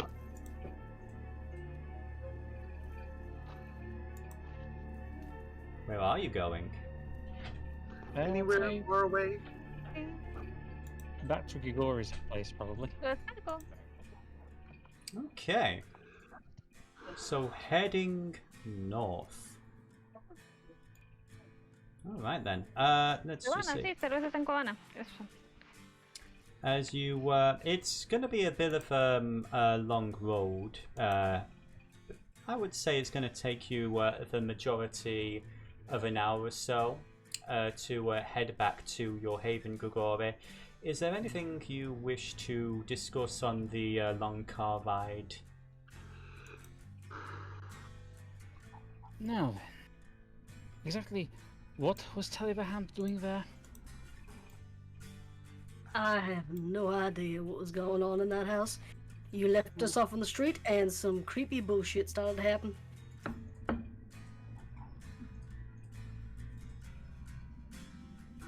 don't know. I was staying there to hide. Well, whatever he was after was clearly in that house. The only thing in that house was this crazy bitch I'm and not whatever the crazy. fuck that thing was. Look, I'm not crazy. I'm safe now. I'm with friends, and I promise I'm not crazy. You saw! It wasn't the strange man, but it was... That wasn't me. That gentleman, by the way, Celia, you've never seen him before. I don't know who that other man was. Neither of them. And she He like described crawled up the strange stairs. man. That was the man she was feeding on, wasn't it? That was the dude she was feeding on. Yeah. So Neither of those is the strange man. The one I was telling you about, the one who's following me? Neither. The strange Okay. man he's like a thing, like an animal. He looks like an animal. He's got long ears and it's all dark. I can't really tell, but he's got a big bald head and Is he tall? I can't remember how tall. The figure that you saw was very tall, very thin, Yes. disturbing Very tall. bat-like features. His face was I'm like confused. I was really confused though. Wait a minute. When you say bat, when she says bat, does she mean like Nosferatu kind of bat? I don't know what that is. For the record, by the Okay. way, Alice, I assume you still have your obfuscate up, so you're looking like a normal generic person. Yeah, I was gonna say.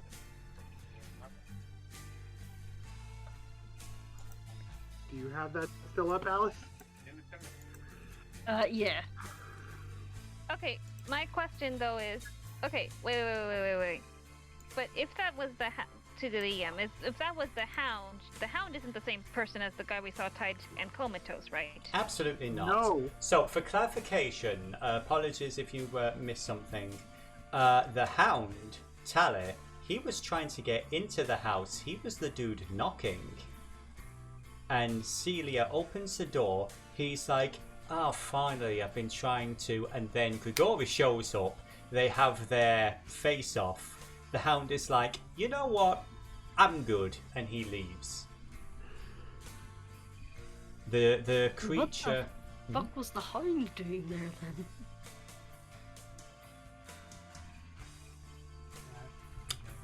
If any of you would like to give me a... I don't know, what's... I'd say insight check. Give me a basic awareness and intelligence. Difficulty 2. And while they're doing that, I will try to clarify further. Throughout the conversation, you heard Celia make references to being followed around by two people, a woman and a strange man. She articulated throughout that the Hound was not the strange man, and she articulated to them when the monster version of her victim came that was also not the strange man. So there is a third figure that she is discussing. Yes. So, Alice, 6 freaking successes. With 6 successes, I have to fucking give it to you because that's an amazing roll. There's several different clans that have been mentioned, and the whole Malkavian thing, because Malkavians are crazy. You actually heard someone refer to them at one point as Nutsferatu. Rather derogatory term, but still.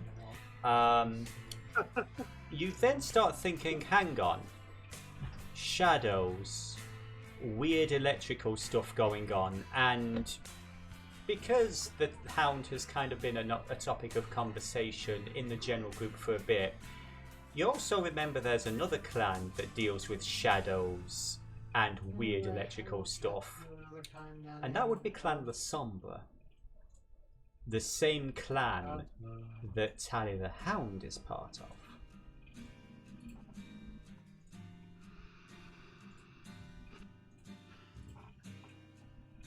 Maybe, in fact, with 6 successes, he was there for her. He was hunting Tally, wasn't he? Tally is the Hound. No, Tally is the Hound. Oh, Tally is the Hound. Oh, Tally right, the okay. Hound, the bald, basically the way I've been playing him is kind of like, not Vinnie Jones, what was the name of that, Tez, I meant to say they're hunting Tez. They're not hunting Tez. With 6 successes, it kind of makes sense that this guy was looking for Celia. You think that maybe she's not Malkavian, she might be La Sombra. It's a theory, but it makes sense.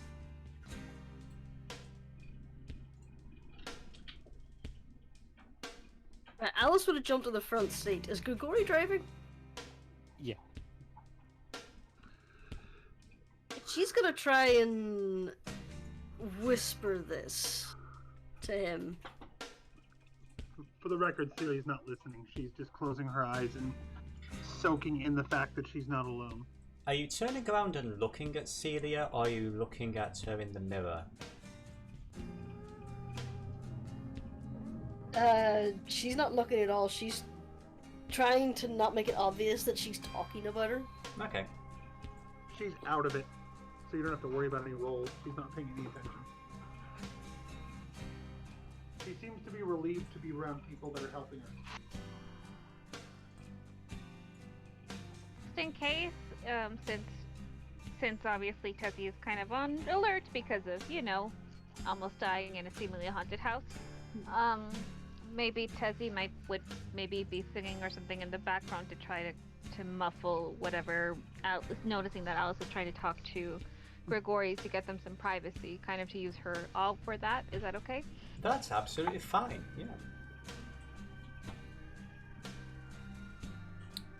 So, Alice basically gives Grigori her theory, the same information I have just given to Alice. So, what does Grigori do with this information? He's going to find somewhere to quickly park up, turn around, look at Celia and just go, "What plan are you with?"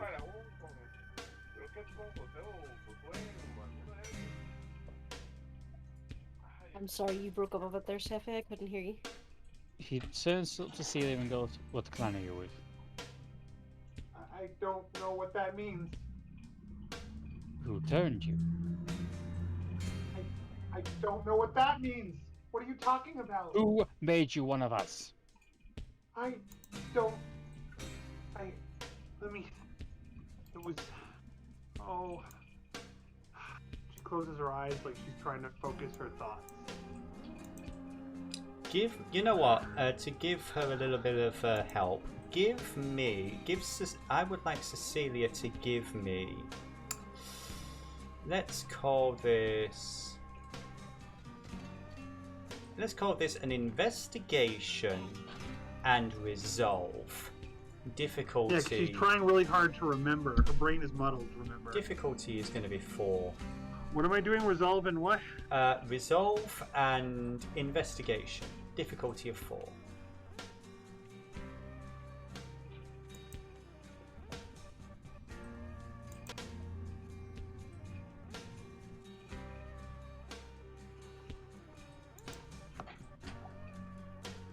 Oh, that is unfortunately a fail. Well, not surprising, really. It's a bit difficult. I'd say with her 2 successes out of I have the an 4. idea. Yes, do tell.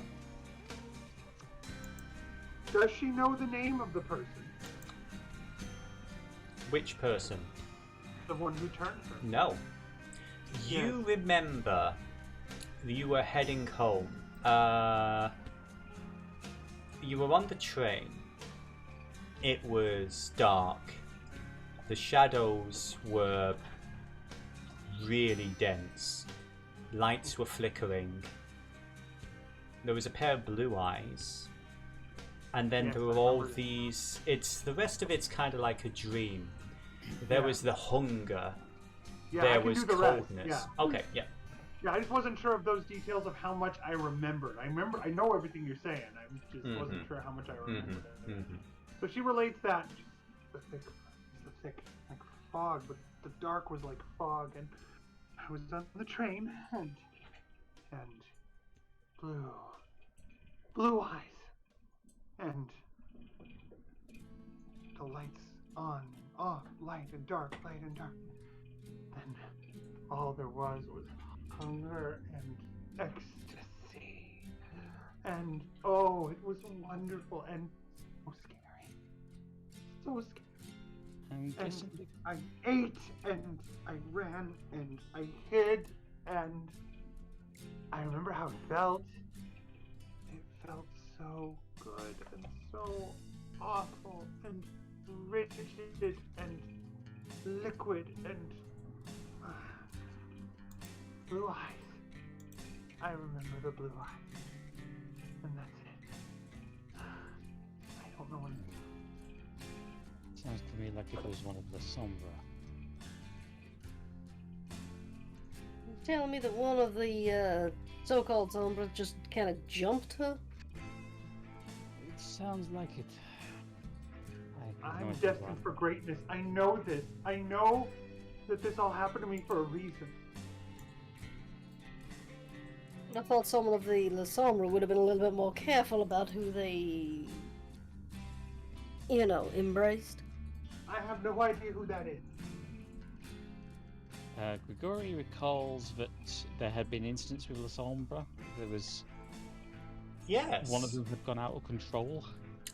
There was a very angry La Sombra who was visiting the city, and according to the Gangrel Primogen, Rosa, this person was raging that after having gone through all the trouble of asking permission to turn someone, their child had been stolen from them.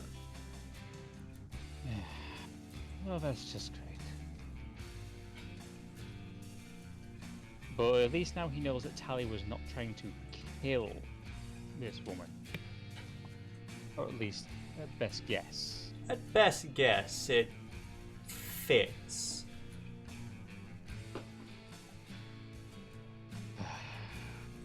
In case we will find whoever the representative of La Sombra in this city is, and they will see that you are safe. I don't understand, but I want to be safe. Are you looking to try and reunite this lost child with its parents? No, Grigori is going to wait for Tally to find him. Okay. Oh, snap! Okay. I would say it's about this point that we get to Grigori's Haven. Again, unfortunately, I have no art for this location, but as we've mentioned, it's further, to the north of Chicago. Nice little estate.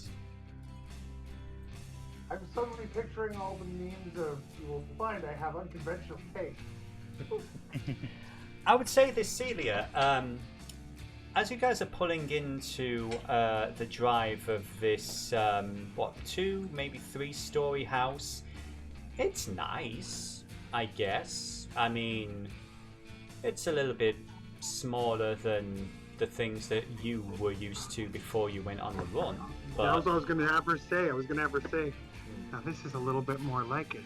A little small, but it'll do.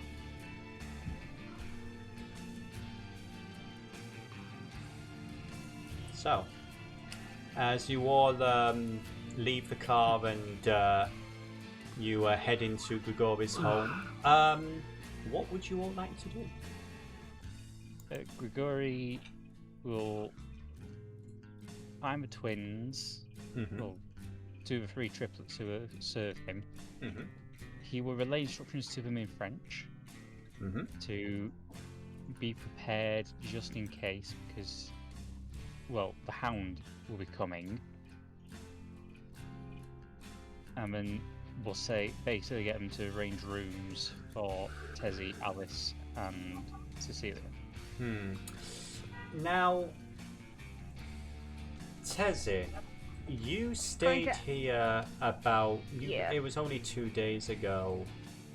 Unfortunately, given the nature of your clan bane, it is going to be... I would say a ballpark figure is going to be anything from a week to a month before you're able to stay in the same spot twice. I was about to say yes. So would Tezi call up Alonso to pick her up and, well, because she won't be able to stay the night, she'd have to leave them. So to maybe, would she be able to scout outside? Well, it has to be like a mile or something. Yeah, it's within a square mile.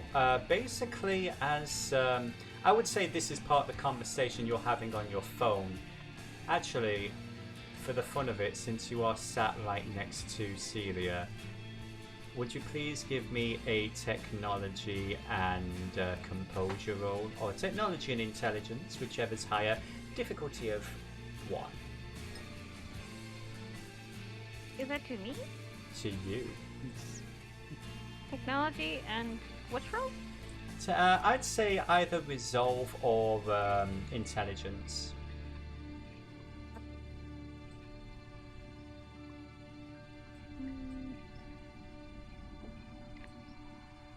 All right. And difficulty of two? No. We'll do it 1 because I'm being kind. Oh, you are too kind. I am. I was depending on the kindness of strangers, so thank you for that. Okay, let's see. I can't help it. Okay, you guys, you guys make me want to do it. You guys have such an amazing accent. Okay. Yeah, this is All right. yeah. Trust me, when with the southern accent, once you get into it, it's very hard to get out of, as we've learned. Yes. 2 successes. Yeah, no, you actually managed to do it. It's odd. It's like some of the buttons seem to be sticking. There's a slight tinniness to the line. Were you able to get through to Alonso eventually? And he's going to agree to meet you when you get there. And by the time you get there, of course, you know he's already there waiting with your own car now repaired. Everything all right, my dear? I'm afraid, my love, that we must go. We must depart this place and be on the lookout, because you remember the tattoo face, you know, the one who decided to knock me out for a spell a few nights ago. Oh yes, that fellow. Yes. So, question before we continue with this scene, Tezi. Are you having this conversation within an earshot of Grigori? If she would mind being within earshot of Grigori. So the only reason I say that is, up until this point, you had not mentioned that you knew anything about Sally. No, I did. Remember? You did? Oh, my apologies. I'm sorry. So many webs of intrigue. They kind of overlap there. Okay, yeah, that's fine. When we met the woman who took us dog hunting. There we go. Testing? Yes. Yeah. Yes. Just a little bit before that, yeah. So yeah, we were good. My yes, apologies. You must. Yes, no problem. So we are going to. He is probably going to be passing through here with a couple of his friends, and we must. Well, you know, I was thinking we could try to, you know, circle about half the night perhaps, and stake out a little bit, about a mile off. And I actually one of our sleeping bags. Yes, I took the liberty of sat nav. I've got a few locations that might be good for us. There's a camper van site not too far from here. I might try that. There's a few homeless. I think there's a homeless shelter, not 1,000 miles away. But we'll go around it. I'll show you some places. See what you think. You are too good to me, mi querido. This is good. I will. Yes. Because she would probably go give. She would give Alice, and she would give Grigori a nice little kiss on the cheek, and she would probably tell Grigori to, you know, that she'll. If she maybe catch his wind, trying to be cute, of a certain hellhound passing through, she would let him know. But otherwise, unfortunately, she cannot, as you know, get involved with these affairs. And she would look a little bit over to Celia and say, kind of, vaya con Dios, good luck to you, basically, because she knows that, things are going to get intense, probably. You stay safe now, honey. Be careful. I will, you know me. If you do need an extra set of hands, I will have some, I will be on a stake out, just quite far from you. So, don't hesitate to call, you know.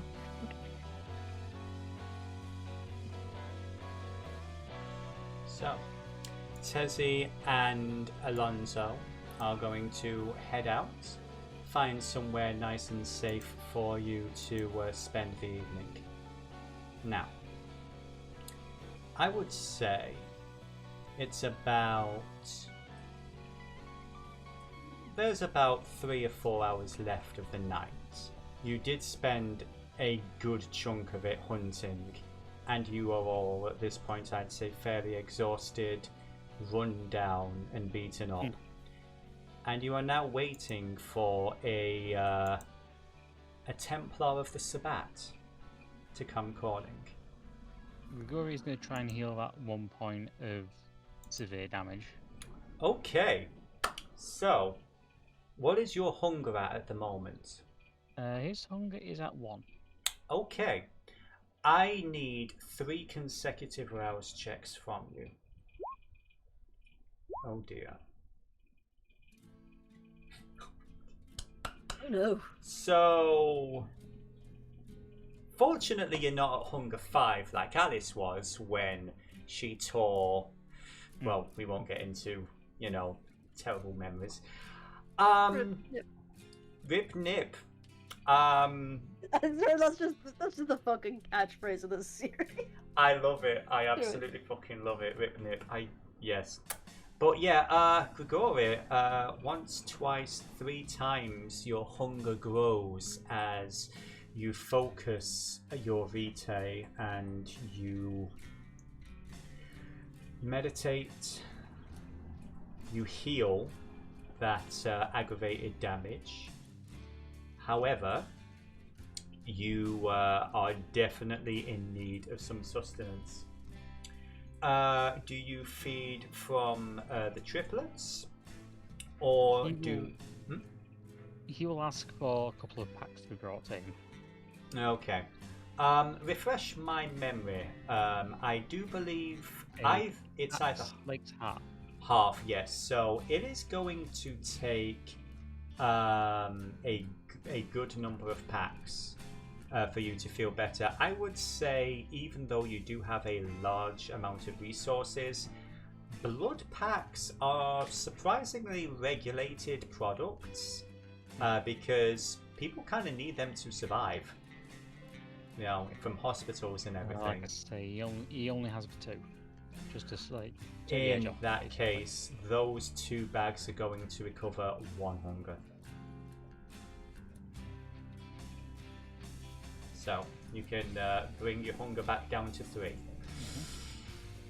So you do feel those 1,000 pinpricks within your chest, your stomach. They start to abate a little bit. At least it's no longer an inferno, just more smouldering heat. I have questions. Hello.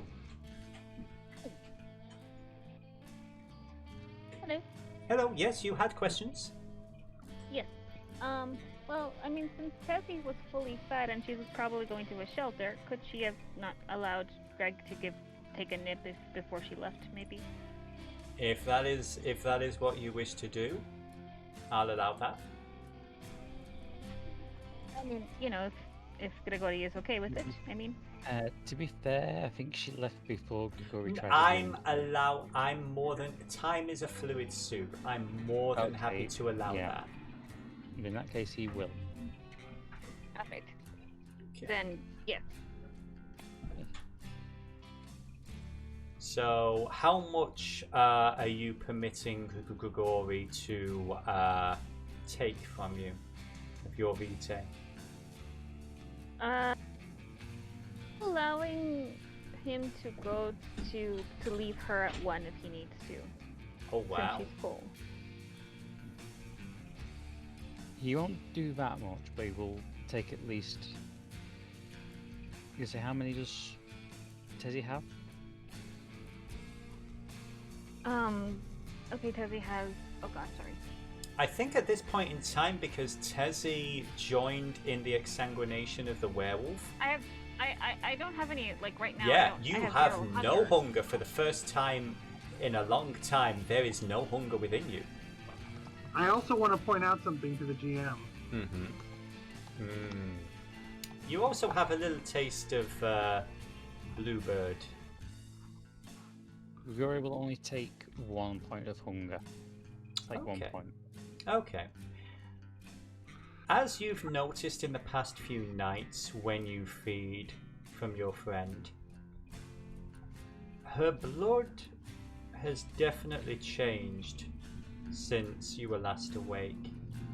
It is richer, thicker, more intoxicating, more everything than she ever was before. It is wonderful. It is everything you could ever want. Ah, ma chère, you arouse Ganelon. Oh, you are too kind, my dear. You know, we must help our familia out.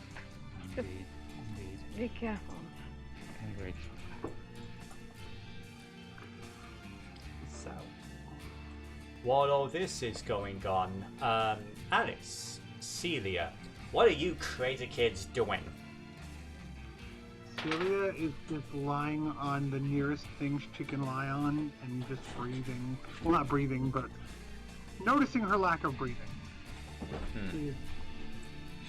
She's turning inward is what I'm going for. Okay. I would She's say turning this. inward. Wait patiently for Grigori and Tess to stop having their conversation so she could ask him a question. Okay. I would say that Celia, as we mentioned before, this does feel a little more like home. This makes a bit more sense. Yeah. The past 3 weeks where you've been hiding in this nightmarish place, Yeah, it's fading away. feel a little more like your old self again. Oh, I want to thank you all for showing me so much kindness. I'm sorry, there was something about that place, being in that place, that was making me irrational. You have to understand that the last few weeks have been like a dream. I can't sleep, but I'm tired all the time. I'm hungry, and I've been running. You will get used to it. I don't want to get used. You will get used to the hunger in time. Rest, well, that's up to you.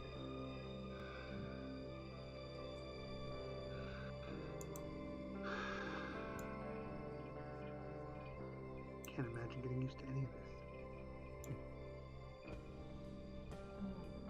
After the life I've led, there's still something that surprised me, so do not let it concern you too much. I can't believe it can't be what you said. It can't be that. It can't be that. You are meaning Looking over at Kindred. Tezi. I would say at this point Tezzy's left. Oh, okay. Yeah. It can't be what your friend Tezi said. It can't be that. And what did she say?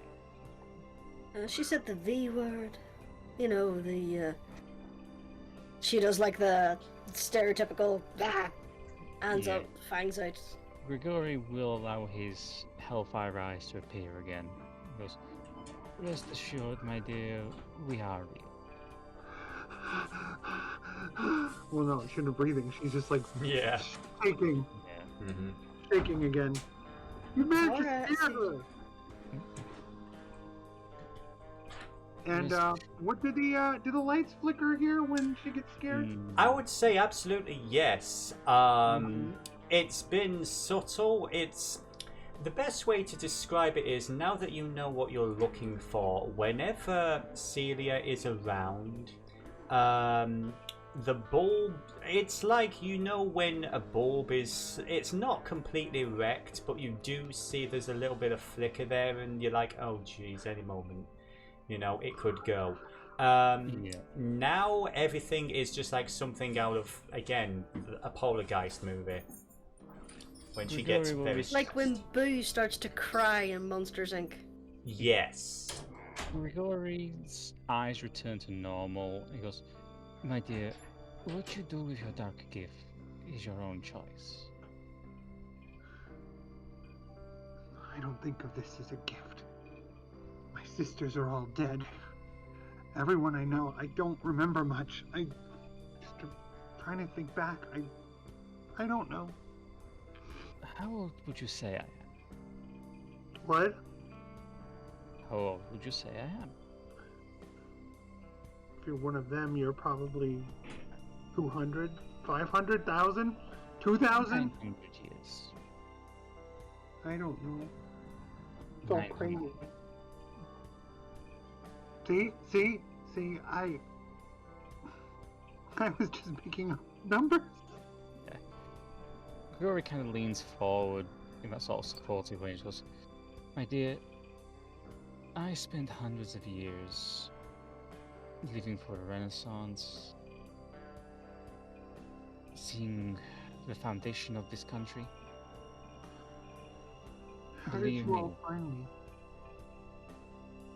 that I cannot say, but trust me, being one of us will not be easy, but it will be worth the ride at the end, I assure you." All I've been doing is telling myself over and over again that I'm going to be someone great someday. I feel like I used to say that a lot, and Well, now you have eternity to make that happen. all I know is I'm exhausted, but I can't sleep. My vassals have prepared the rooms for you both. I think I'm gonna go to sleep now. Yeah, why don't you go and try to get a little bit of rest, Celia? Thank you, Alice. Thank you, Grigori. I'm so tired. But watch out. The strange man follows me everywhere. He might follow me here. And then she leaves. Pleasant I was thought gonna- on going out. I was gonna wait for her to get outside of earshot and then turn to Grigori.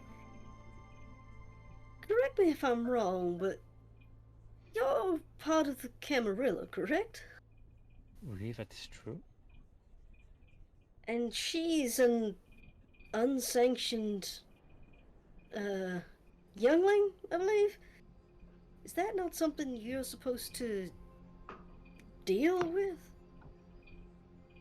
From what I can gather, if who I think is her sire, she is sanctioned. And pray tell, what would you do if you happened to come across an unsanctioned? That would depend on how the unsanctioned held themselves.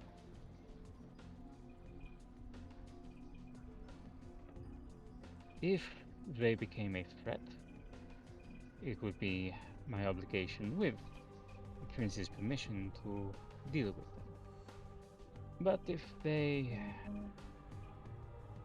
returned by accident or any other extenuating circumstances, then it is not up to me.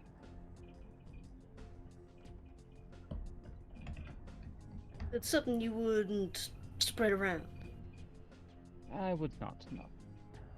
It is up to that individual in their own conscience to make the relevant authorities informed. But if they had accorded themselves, I would see no issue in giving them a character reference. I believe that is what you say these days. Yeah, also like rubbing her neck, like, oh, should I really do this? That's a decision for Alice to make. The storyteller is not going to give you any suggestions one way or the other. Oh, Grigori, why'd you have to be so likable? That is because I'm a very old man. I know the difficulties of dealing with such things. Besides, the Banu Hakim are new to the Camarilla. Oh, god damn it. Milton's gonna kill me. Alright, I suppose I really like you and I really want you to trust me, so I'm gonna have to tell you the truth. And It's at this point that you hear a knock on the front door. Grigori will just kind of lift the two fingers as if to say 1 second. And I would say that Edwin has gone to answer the door. Okay. I would say, because this isn't a mansion, this is just, you know, a really nice house. You guys were near the stairs and everything. You would see, standing in the doorway, the familiar smiling face of Tally the Hound. Give you a little wave. Grigori just kind of gives Edwin a nod to let him in. There's a hound around on the ground. Indeed. Tally is going to nod respectfully to your ghoul, step in, and walk towards you both. Arms open, outstretched, side to side, if your ghouls wish to search him. They will do so. Okay. There are two very high caliber pistols, a shotgun, and a sword that is in the back, Highlander style. There is knives in his boots. Well, not so much boots. Again, the gentleman before you is wearing a fairly nice tailored business suit. You know, but with a long coat. Nicholas lost connection with Discord. Oh no! Oh dear, oh dear. Let's see.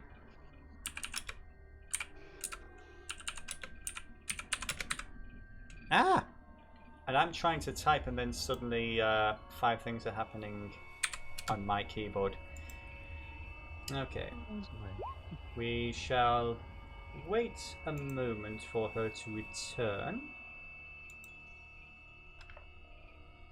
Because Alice is a part of this scene. Oh, there we go. you know me. We hear you, yes. Yep. Wonderful, wonderful, wonderful. So, Apparently my internet just completely cacked itself, so I'm not on my phone. oh no, I'm sorry, honey. Where did I cut out? You said, I'm gonna hate Dennis- you. You... Oh, sorry. Dennis was going over Tally's weaponry. Alright. The last thing we heard from you, Jonas, was, oh, he's gonna kill me for this, but you know, and then you cut out. Yeah. Right when you were gonna explain. Alice basically said, look, Grigori, you're a perfect gentleman, and I trusted you with my life tonight and all that there, and I feel like you need to be able to trust me. So then she told him the story of her turning, just basically putting it out there that she's technically unsanctioned. So, I would say this. We can do that if you want. What I was doing, because I heard a gap and I didn't realise you'd gone out, I actually said it's at that point, just as she's about to tell him, that there's a knock at the door. Yes. So it is entirely up to Alice. If you want to have spilled your guts out before the knock, or do you want the knock to stop you from spilling your guts out? It is your call. I kind of want to tell him. Yeah. Okay. So you guys have had that brief conversation. Then there is a knock at the door. It is opened. Tally is there, smiling, arms out. He's admitted in. The small arsenal he is carrying: shotgun, sword, pistols, knives, and everything else. He allows your ghouls to take, and he steps forward with a winning smile. The Thunderdome loadout. Hello, kids. Hello there, beautiful. And what is your name? Is he speaking to Alice or to Eugenie? This would be Alice and Grigori. It's not that he's ignoring the ghouls. He gave them the proper nods, but they are servants. You are the people he's here to see. That you at least remember those manners. I would.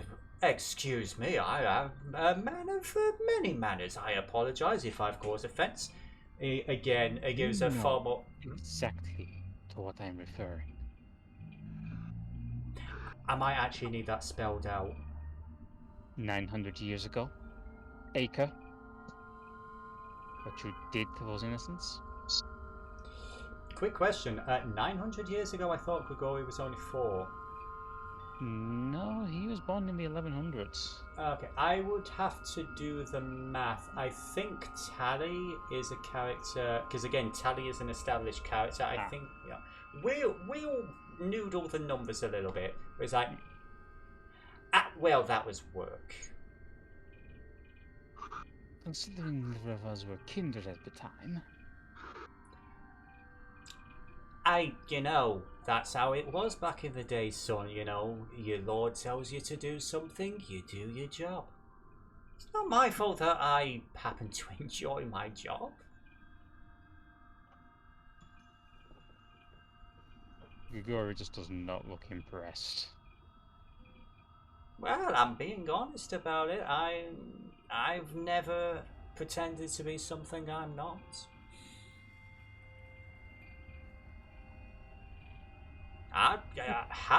If you want issue with all that happened, have a word with the asshole who paid me to do it. He's still around here, actually. He's in Chicago too, Old shovel face. I could give you his number if you're interested. You know, fool, that I cannot act unless the prince allows it. Yeah, you always were a bit of a stickler for the rules. Which is one of the reasons I like you, and one of the reasons why I decided to announce myself. You have something. Say that. I'm so sorry. Say again. The girl is the sombre, is she not? She absolutely is. Yes. So we figured that out. Very good. Very, very good. Okay. And you would deliver her safely to her sire? That I would, yes. Very well. In French, you'll ask Edwin to fetch Cecilia. Okay. Oh, we're doing this. Okay. Yeah, Tally will actually hold his finger up at the moment. If you'd pardon me for a moment, monsieur. I do not have a safe location to hold Miss Rivera for the moment. I would actually appreciate it if you would do me a favor, for which I would owe you a major boon. I will do this to keep the girl safe. Nothing more. Are you sure? Positive. You know, I do like you. Such a straight shooter. But let me put it to you this way then. If you're really invested in keeping the girl safe, her sire has been going up the wall trying to find her. And I've spent the past couple of days trying to track her down. And in that time, I've been a bit curious. Been uncovering a few things in the city. I mean, I'm here for a few reasons, let's be honest. But I'm still trying to figure out what happened. Because the girl was with her sire.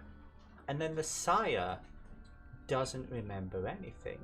Somebody told her sire to bugger off. Now, I'm not at liberty to state the identity of her sire at this time, but let me just say that would have taken some doing. there is some shenanigans going on in this here city.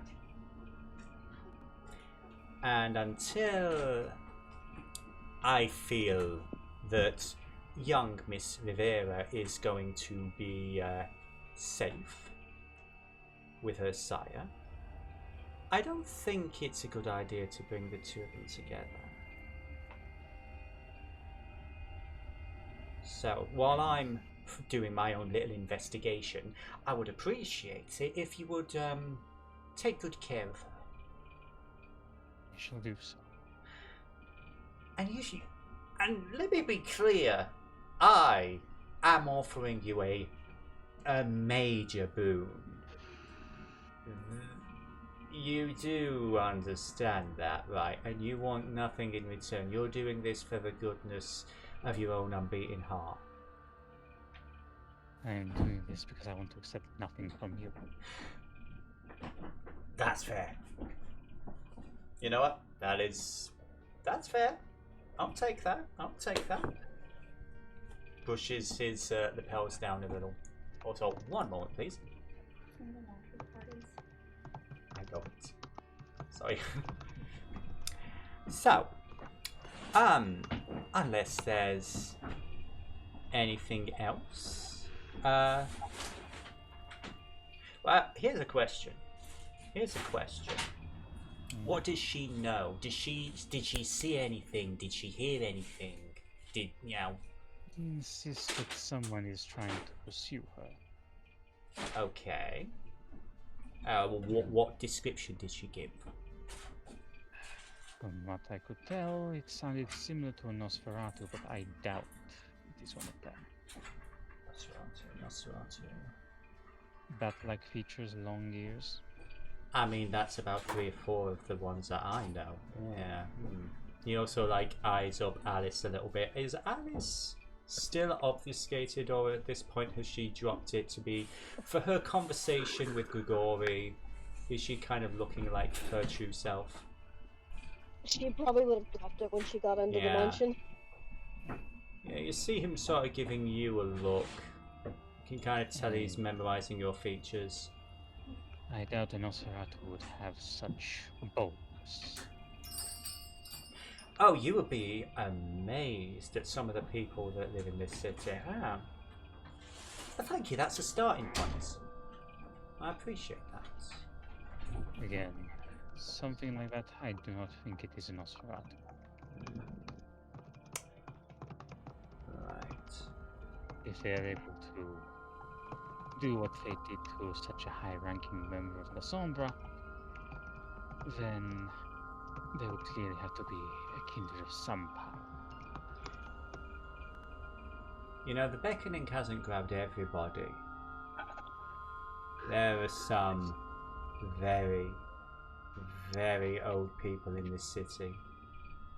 That bourgeois, for instance, you know, the professor from Greece, as in ancient Greece.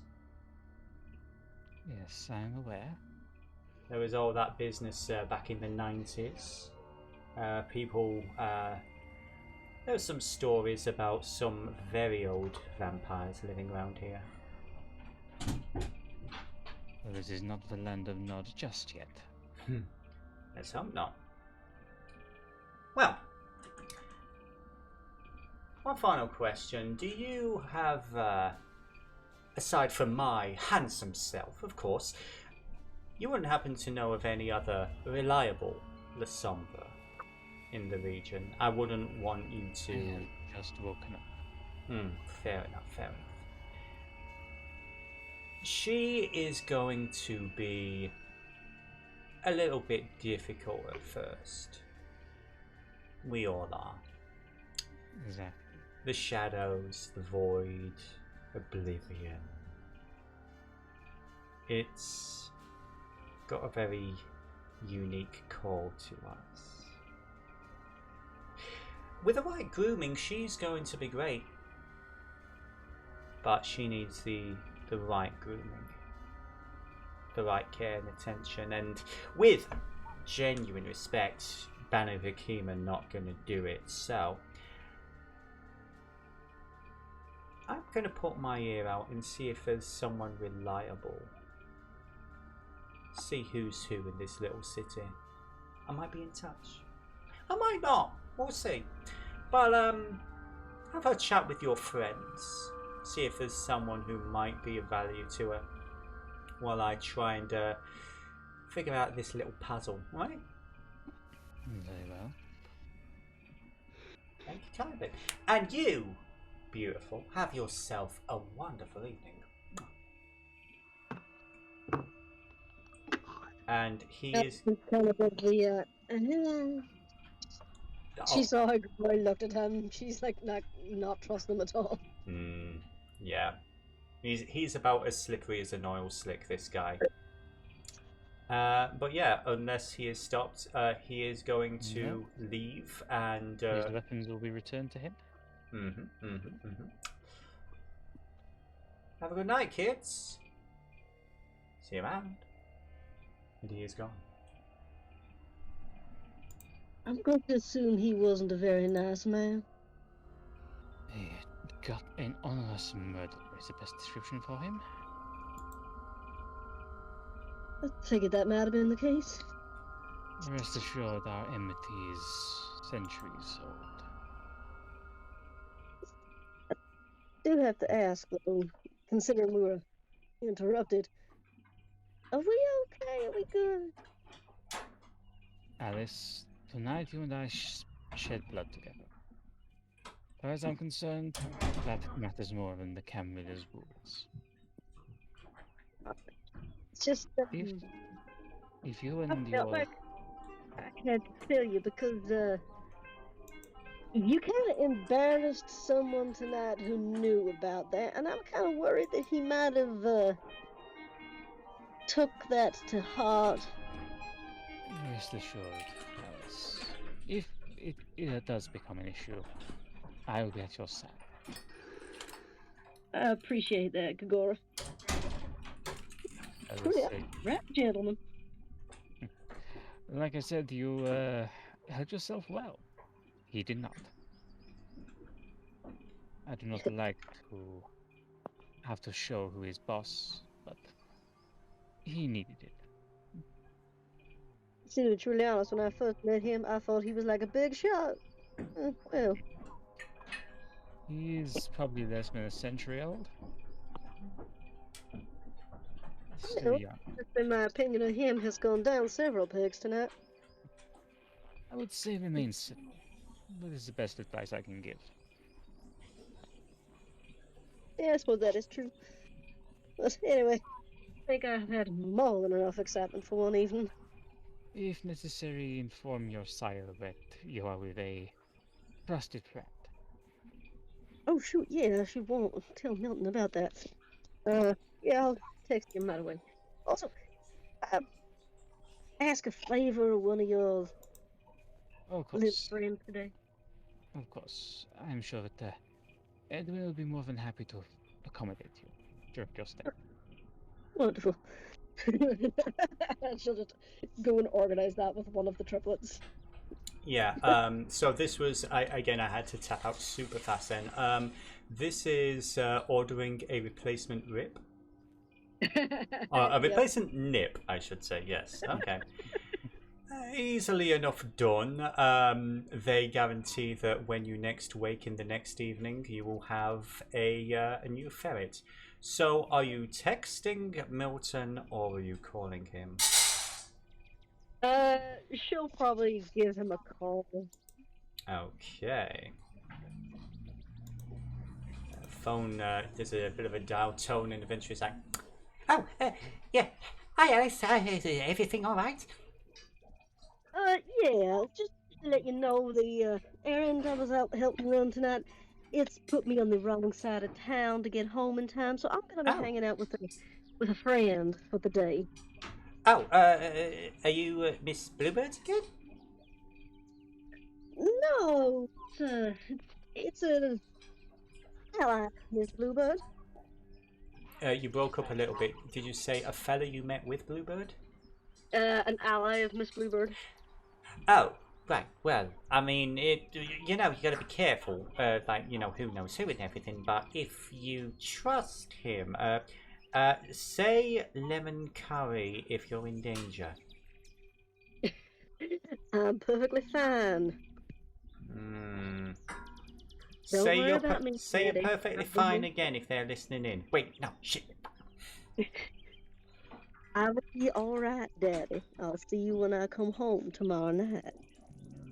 I'll be safe, okay? Make it up to you. I Okay. promise. And then, again, sorry about Nip. I know what he meant to you. Yeah, well, my own fault, I suppose. It... It happens to us all. Oh, Don't Yeah, beat you yourself did up over warn it. me. Yeah. Can't say you didn't warn me. Well, you be good to yourself, alright, Alice? And, you know, you take care and... I look forward to seeing you tomorrow. Have a good night, alright? You too, sweetheart. Okay. You take yourself, and I'll be home tomorrow night, and I'll have a nice story for you. I look forward to it. Love you. He hangs up. Love you, Daddy. Bye. So... Oh, he's gonna freak out when I tell him what I was actually doing. Oh, yes he will. Oh, fucking yes he will. Can't wait. So, is there anything else that y'all wish to do for the end of this evening? Grigori will simply go down to the basement where his sarcophagus is and go to sleep. Okay. I would think that, is there a desk or anything in the room where Celia is? I would say there is one, yeah. She's under the desk, under a blanket. Oh my god, this bed is bigger than my last apartment.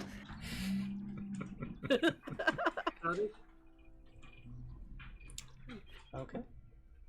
And unless there is anything else, I think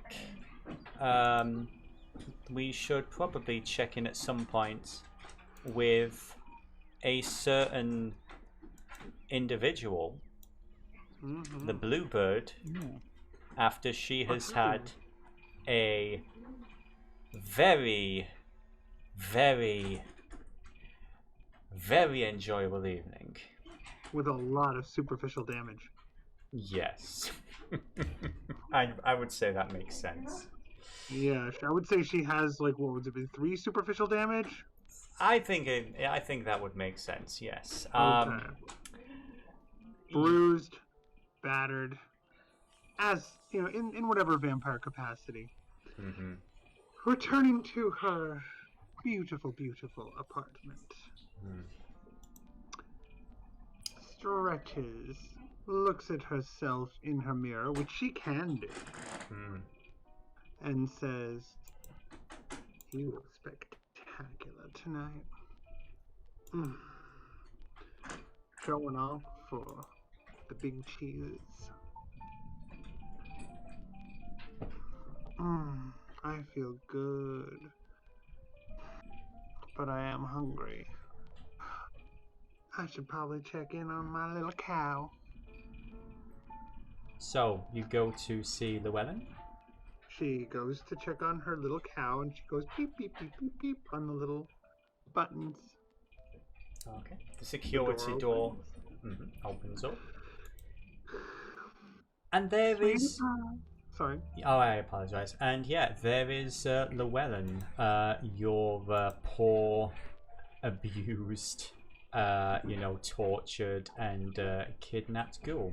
She taps on her knees. Come on, come on, come on. Poor naked dude, on all fours, eyes downcast, just like pats over to you. Come here, sweetie. Mama's hungry. And then she wraps herself around and begins to feed off of him. Okay. You get a picture of Llewellyn. Isn't that great? Yeah. Finally, and again, apologies. He does have clothes in the picture. Trust me, he doesn't at the moment. He does not. Yeah. You know, you are looking seriously shaggy. I should give you a summer cut. You need some grooming. He does not respond. 1 second, I'll be back in a petting him. minute. Okay. She's petting him while she's feeding off of him. Well, I know I feel better. Now, I apologize. Out of curiosity, what hunger is Bluebird currently at? I believe she's already completely sated. She was blood drunk. I figured the exertion of doing what she did and the superficial damage probably gave her at least a 1 hunger. I would say as well the fact that probably both Rosa and Anita fed off you. I would say 2. let's make it 3. Okay, 3. Yeah. Yeah. 'Cause So they what do I each get to took their lower turn. it to in terms of, or is that after I fed off of? I would say this is I would say by now you're probably at either 2 or 1. Okay, let's go to 2 then. Yeah. Yeah, that works. Yeah. And so she then finishes feeding off of him and says, "Well, would you like to get on the couch with me and watch a movie? Would you like to watch a movie with Mama? Come on, get on the couch. Get on the couch, you sweetie pie." So he gets up. He doesn't get up, does he? He crawls up on the couch. Crawls up. Yeah. No, he crawls up.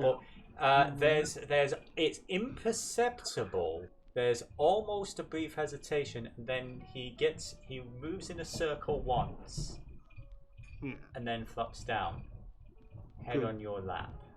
Good boy. And then she leans back and takes her little remote and presses the button, and the TV screen, you know, those coming down TV screens, the descending ones. The film screen, and then she puts on a movie, and it is the Bluebird of Happiness, the 1940 classic. Your favorite movie? My favorite movie, Shirley Temple. And she sits back, and she I would add one thing that she would have done in the time I didn't say it, but she would have gotten some popcorn, and ghouls can eat, right? Oh yes, he can. He needs to eat. She does hand feed popcorn to Okay. Okay.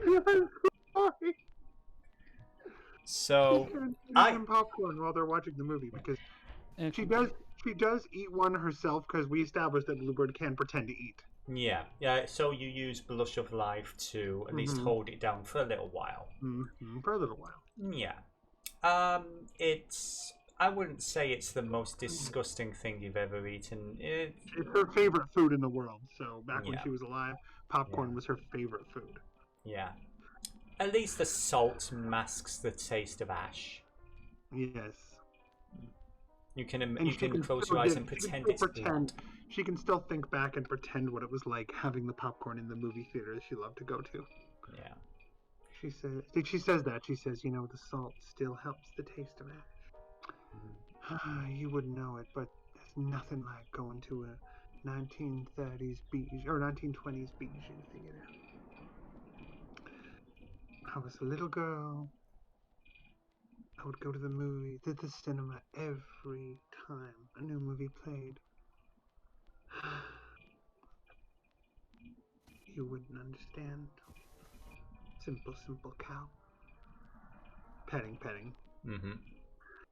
Oh, this has been a miraculous evening. I'm so flush with success.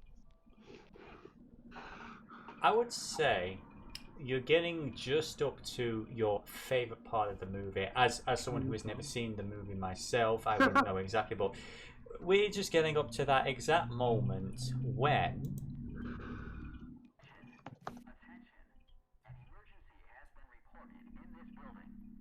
What the hell? What the hell?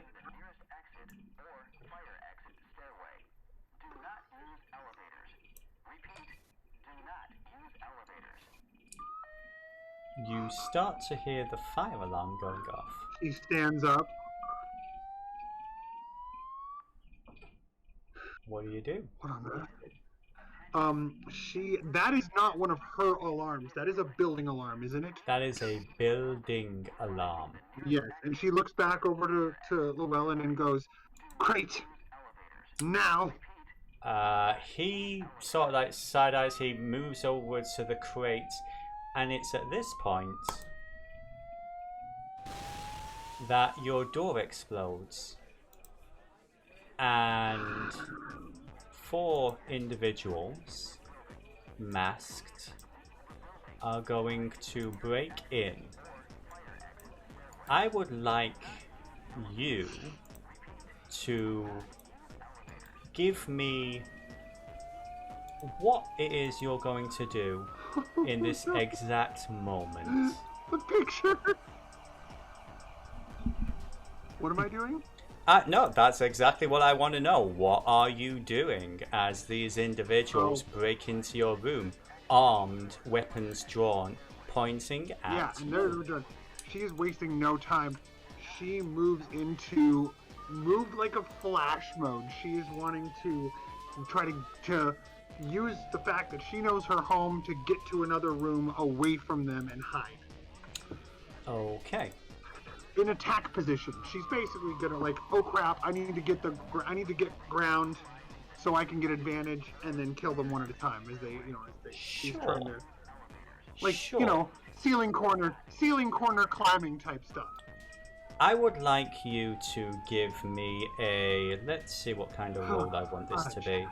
I would like this to be either survival or athletics and your dexterity. The difficulty is going to be... Let's call this 6. Because they are all opening fire at you at the same time. Yes, we're doing the beginning of the Blade movie. Pretty much. Daywalker.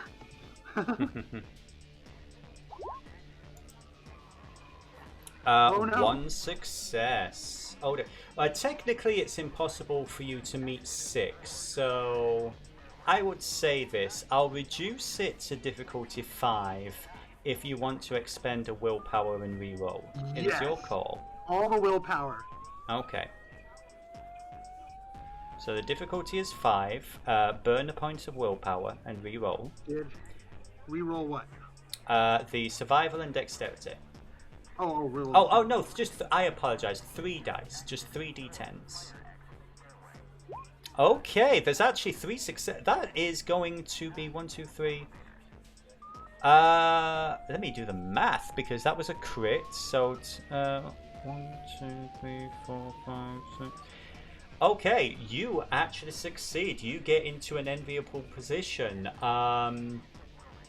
You are basically in Llewellyn's room. His crate is behind you. This is a security door. You know in theory that you could seal this door and they would not be able to get in. However... She's gonna do it. Okay. Give me... That was a really good roll. That was a really good roll. She's just like running and the bullets are hitting everywhere except her. Yeah, and bullets are flying. There is gunfire going, and the noise is beginning to get a bit loud. Can I add flavor? Absolutely. They're hitting her paintings. Yes. One last thing, as you're polishing the door closed, you smell the smoke as you realize where the fire is taking place. It is in the corridor outside your apartment. Oh dear God. So, I need a frenzy check from you. Okay. You resist frenzy, so you have your... you can strategize. This room... Yes? Yeah, I said she needs a second. Yeah, so you are actually able to take that one moment. You are sealing yourself into this area. This building, or at least this location, is going to burn around you. then she wouldn't do it if she realizes that. Yeah, you realize that. I would say this though, with the Instead, security door. She's up on the ceiling waiting for them to try to come through to get her. Okay. I would. She could open, like there is a I would imagine she would have some kind of contingency for if she was locked in here, like if she wouldn't want to leave a room in her house that she couldn't get out of herself. I think that's valid, and I would say the small. There is a release to unlock the door from this side. Yeah, but you'd have to be obviously, able to use the vampire's strength to get up there. Yeah, you wouldn't want Llewellyn to be able to get out. That would just be Llewellyn ridiculous. wouldn't be able to reach it. Yeah. She would, however, very much enjoy there being a release that he could see. Yeah, it is right there in plain view. Plain view, yeah. So Yeah.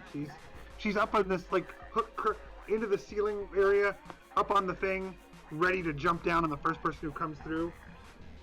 Okay, give me, in that case, let's have a brawl and dexterity. And Okay, so for brawling, I get a grappling bonus. I don't know how that you works. do. Instead of So grappling. you add an extra dice, and what I'm going to do is I am going to roll to... Brawl plus strength? Yes, so let's call that's going to be 5 Difficulty. dice. 5 plus 4. Hope you guys enjoy Bluebird taking the hit for y'all. They're silent. Okay. They're just enjoying they've got the popcorn now. Yeah, so the first guy who comes in, What basically... difficulty before you do anything? the difficulty is 2 because out of the 9 fucking dice he rolled, he only got a 2. So that's a messy critical. You are on this guy. You are basically this wormy dude. You are tearing into him. You say wormy dude. Yeah, it's sort of like the dude in a. He's like a hoodie. Oh, I thought you meant a wormy dude. No. W-Y-R-M-Y. No. He's yeah, you're basically on him, you're tearing into him. She's not tearing into him, she is attempting to very cleanly take his head off. Okay. No messing around, lethal force. This is her lair. You aren't able to take his head off just yet with that amount of margin, but you are doing damage to him. In the meantime, his friends, however, are going to open up. That's going to be 5 dice for that. If you would. Beep. Guys, help! Oh wait, they're not here. Yeah, where are you? You're all. I think Jonas is like. Alice is like, gee, I hope Bluebird's having a good time with that. So. Aren't you, Jonas? What is your health track like at the moment? 3 superficial damage. You can add an extra 3 superficial to that as bullets. That means rip through one them. becomes Aggravated. one becomes aggravated. Yeah. Yes, it does. Oh, you want to fight, huh? Okay. Are you too right? We want to fucking fight, darling.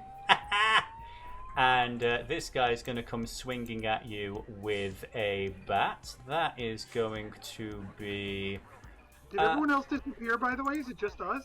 I don't know. No, I think I'm they're only getting muted. silence from everyone. Zeph and DeJournis and Lux. I'm here. I mean, I'm listening. I'm just enjoying the chaos, Okay. I guess. Good. Okay. I was worried. Yeah, I was worried, but he disappeared. I was asking questions. No, I'm still here. Cool. Oh, Still cool. interrupt the scene. I mean, you guys are still doing the scene. I was freaking out. Riley, that's out of city. Now make sure you get a little bandit one. I love it when they have the little masks on their face. It's so cute. Yes. Cut away to the guy in the mask attacking Bluebird. Yeah. Speaking of, Bluebird, I need you to give me, this is going to be a let's call it brawl and dexterity to avoid getting hit by this guy. Difficulty is going to be 4. Oh, now, because of my damage, my brawl's down to 1, so I get 2, right? Yes. Okay. Yeah, I think that automatically factors in, yeah. Yes, it did. Yeah. Good, Difficulty good. 1. Difficulty of 4. And the difficulty is going to keep rising the more they hit you. Oh, however, you take it. 3 criticals in a row. Holy shit, Bluebird's a beast. Yes, he is. This guy, and I will say this, he slams into your head with a base